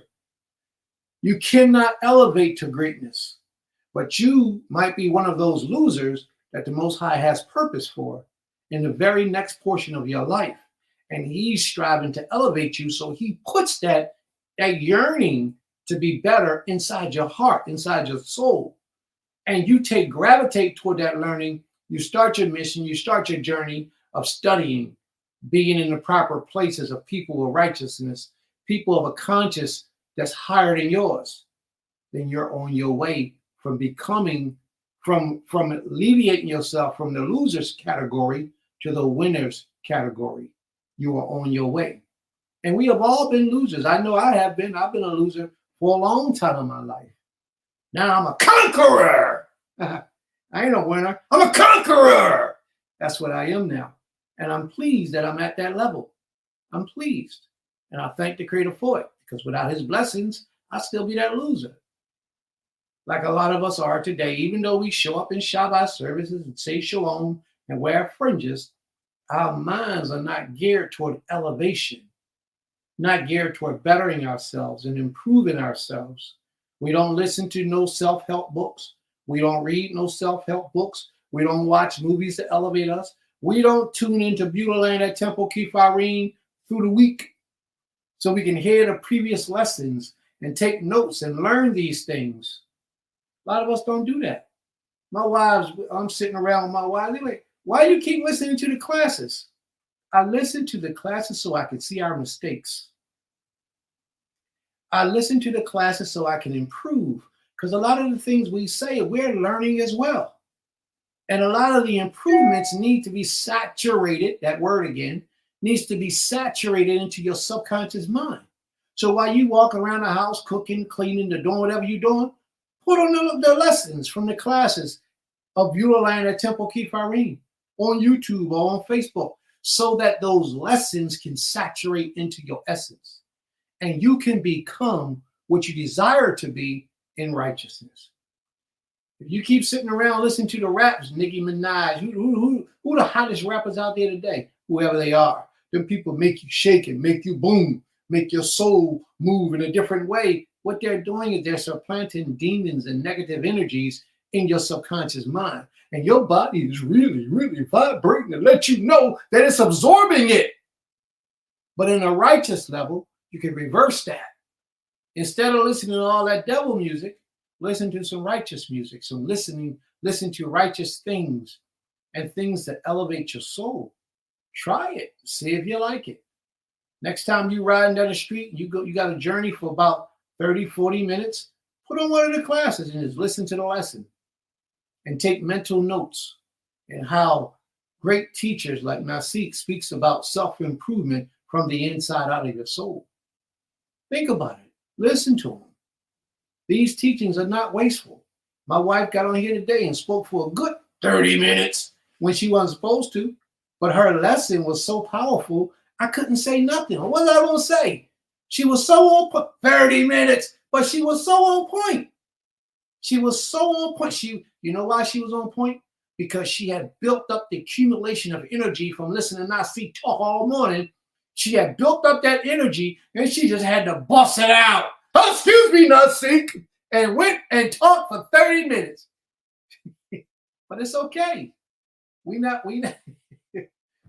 complaining. And Naseekh didn't budge one bit. He sat there and he just waited, because we understand sometimes when that emotion gets in you, it could be the Most High giving a message for somebody in the audience that's just listening. We understand that. So therefore, we're patient. We're not in no rush. We ain't trying to hurt or harm nobody. And one thing I heard earlier that I need to talk on, we don't force nobody to do anything. Everything that's done had to be voluntarily. You have to be willing to do these things. We tell you what it is that we ask of you, that we require. And if you're not willing to do it, then you're willing not to be here. And we don't have a problem with that. It only means to us that you wasn't meant to be there. And that's okay. Maybe when you go home and you think about what we said, you might change your mind and say, you know what? It's worth the sacrifice. Let me put the weed out of my life. Let me stop drinking that alcohol. Let me get rid of those things so you can do what Naseekh was speaking about today and not be burdened with the word of the Most High, but absorb the word of the Most High as a form of elevation for your soul, to improve your character, to give you some integrity and some honor about yourself. Sometimes we have to do these things. May the Most High be praised. Toda Rabbah.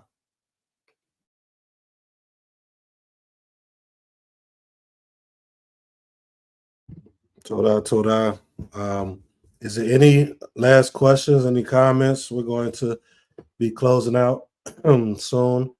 I don't know if I'm able to, with the permission of Prince. We was talking about some literature, somebody may have, got some literature that just came out, just in case, nobody said anything. If it's not a problem, the creator do so. Okay, so I'm just being a little funny, you all. So I did release a book called Life Lessons Before Life Happens. So if you were interested in the book, it's about 204 pages, dealing with 49 topics pertaining to things that I've seen over the 12 years of being in this walk. Gathered from before the walk and even during the walk, of just things that we go through, we have went through, and some of us are still going through. The objective is for it to be for 12-year-olds and up. So if you have children, nephews, nieces, 12-year-olds and up, and even adults as well, 49 topics in there, 204-page book of things that can help us get more in line with how the Most High intended for us to be.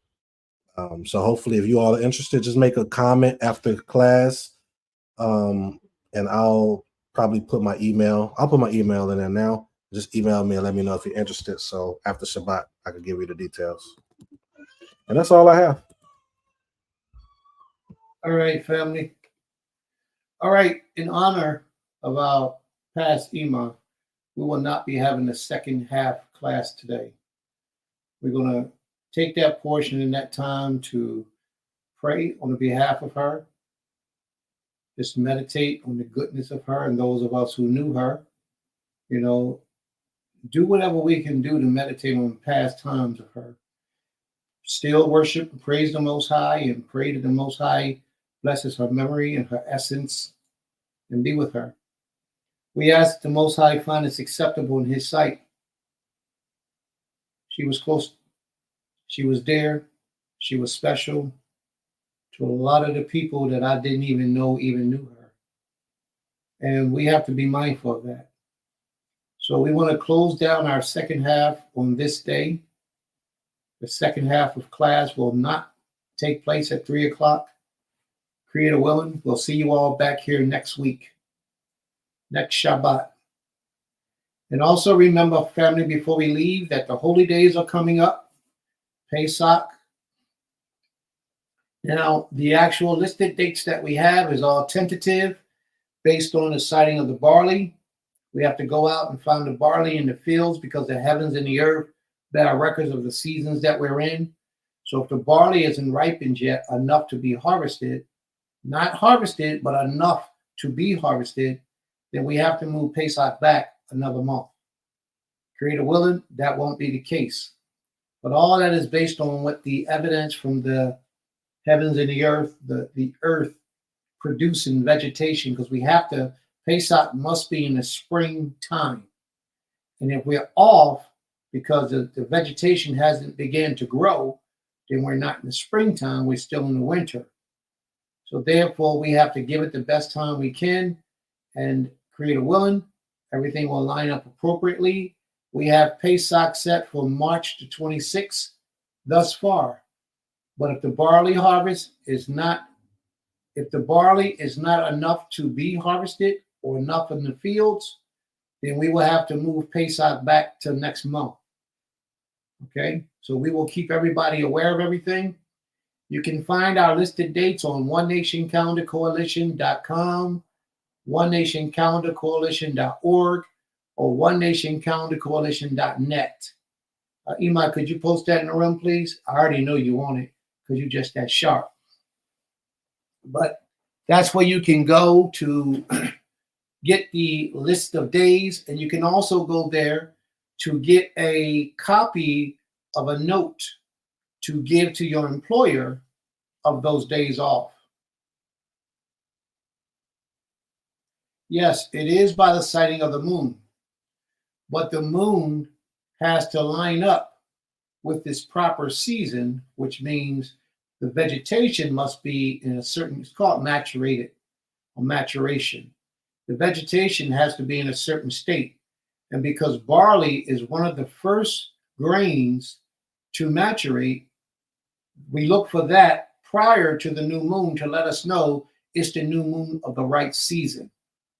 If it has not maturated, then we're still in a winter season. So that new moon would be no good if we're still in the winter season. Therefore, we would have to add another month which would be a 13th month. Every once in a while, you have a 13th month added to the year if the year extends past the seasons. All right, and I pray that I'm not confusing anyone, because this information is extremely important. But we do things according to the Torah and how the Torah tells us to do things. Those people who follow whatever the Jewish calendar says, the Jewish calendar changes up things. The European man changes up things on the Hillel calendar or the Jewish calendar. They move it based on convenience. We only move it based on the agriculture or the signs from the heavens to let us know when to move it. So if it pleases the Creator, we'll be doing it March the 26th. If it doesn't please the Creator, we have to move everything back a month. So may the Most High be praised.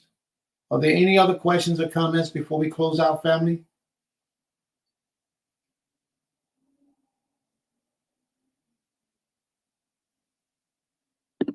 Torah for the lesson, Naseekh. Torah Rabbah. Amen. Yeah, all glory to the Most High. All right. So we're going to close out now, family. Thank you all for hanging in there with us so long. The lesson was powerful, extremely great. There's a lot of information for us. If you haven't watched the whole lesson, you might want to go back in after we close it out to YouTube and watch the lesson, or on Facebook and watch the lesson, and you will see how informative today's lesson was. May the Most High be praised. May the Most High be given his proper respect, glory, and honor.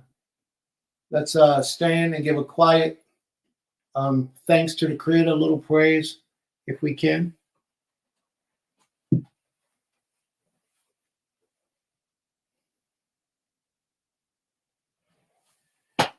All right.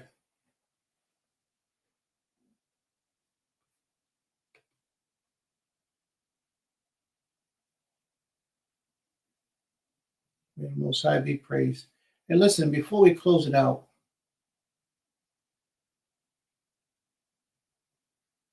let's remember the times that we are living in right now. Because we are living in some terrible times right now. Somebody just pushed that up there on the May the Creator be with us all. I believe it was Maisha. May the Creator be with us all. And we are all definitely in need of the Most High's blessings and protection. Don't be fooled, family, because your life might be going sweet right now. Because you might be receiving some wealth from somewhere that's causing you to live a little bit better than somebody next to you. Don't be deceived by that. We are to live for each other. The earth is in turmoil and destruction. It's no different than what it's always been. The difference is that a lot of us are now being exposed to it. So we see it now, as opposed to when we were blind and could not see the destruction that sits right before us. You know, in that thing that they told everybody to go out and get that needle in your arm, it was found that they had nanobites in that needle. And that those nanobites go in and clot your blood, poison your system, and kills you in certain type of ways. Everybody in a different way, not everybody in a different way, but many people in different ways. But a lot of the ways that people were dying was very similar.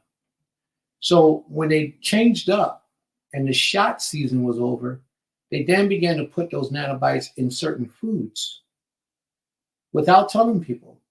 And then you go out and you eat some of those foods, and those nanobites get in your body, and your body starts acting funny. And it's also poisoning you in your foods. But if that wasn't enough, what they did was they put it in our waters. How did they get the nanobites in our waters? Those things in the heavens that they call chemtrails. Is everybody familiar with what chemtrails are? When you see those airplanes in the sky and then that white line following the airplane, if you look up in the sky, you'll see a lot of white lines going different ways in the sky. They're not clouds. Those are chemtrails. they found a way to put nanobites in the chemtrails and let it silently creep down upon the earth. Therefore, when it gets into the earth, it pollutes the water system that's above ground. The water system that's above ground eventually goes below ground. So they found ways to even pollute the water systems that we have today. So we're being attacked on so many different levels. They're attempting to change our DNA. Our molecular structure, they're seeking to alter. All we can do is pray to the Most High for help and safety. This is why it's so important that we come together in the community. I was talking to a herbalist yesterday, and the herbalist mentioned to me that organic's food, supposedly organic, and it is. It's supposed to be organic, but there's really no way that we can guarantee that the foods we eating is organic unless, as he said, we grow it ourselves. And how many of us are actually in the process of growing our own foods? See, that's another benefit of living in the community. Because in a community on some land, you get to grow your own food. And if you're not in a community, you can take the chance of growing food within your own home. You're just limited as to the amount that you can grow and how many people will steal your food out of your garden or your backyard or off your windowsill. But in the community where we got land, where we patrol our land, we grow our own foods. And by growing our own foods, we can grow organic foods that's best for our bodies. So we have to do the very best we can do in the land of our captivity. Naseekh spoke about this earlier. To keep the laws of the Creator is what's most important. And in the laws of the Most High, he tells us when we go into captivity, plant ye vineyards and gardens, because you're going to be there for a while. He said that. But how many of us actually keep that law and plant vineyards and gardens for us to have food that's healthy and nourishing for our bodies? I don't know too many that do. But these are the type of things that we must begin to do. That lesson today was powerful on more ways than one, on more levels than one level. But you have to sit back and listen to the lesson again. And things will begin to be different in your understanding. As he spoke about earlier, saturate yourself with these teachings and watch what gets to be revealed to you when you do so. All right? So this world that we live in right now, family, is about death and destruction. They're trying to annihilate so many people in this planet with their little devices that they have in store for us. The only thing we can do is come together. We came together as one people and we said, no shopping today. And we picked a date, we shut it down, all that stuff would cease because we messing with their money then. All that stuff that they do against us, it would cease. But because we so disorganized, we have no unification, and nobody want to listen to proper instructions. Everybody want to do what's right in their own mind.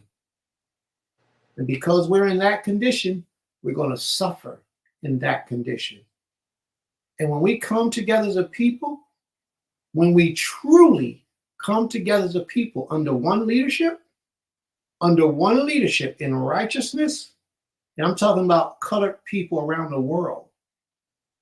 And when that leadership put out a decree, and that decree is, we don't spend no money for 3 days with nobody nowhere doing anything.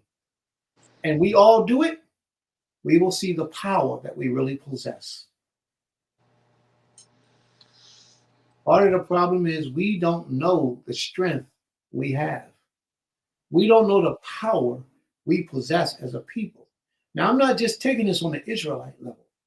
Even if Yisrael could do such a thing, we would shut that system down because we would be the spokespersons and spearhead the group of others beginning to do the same process.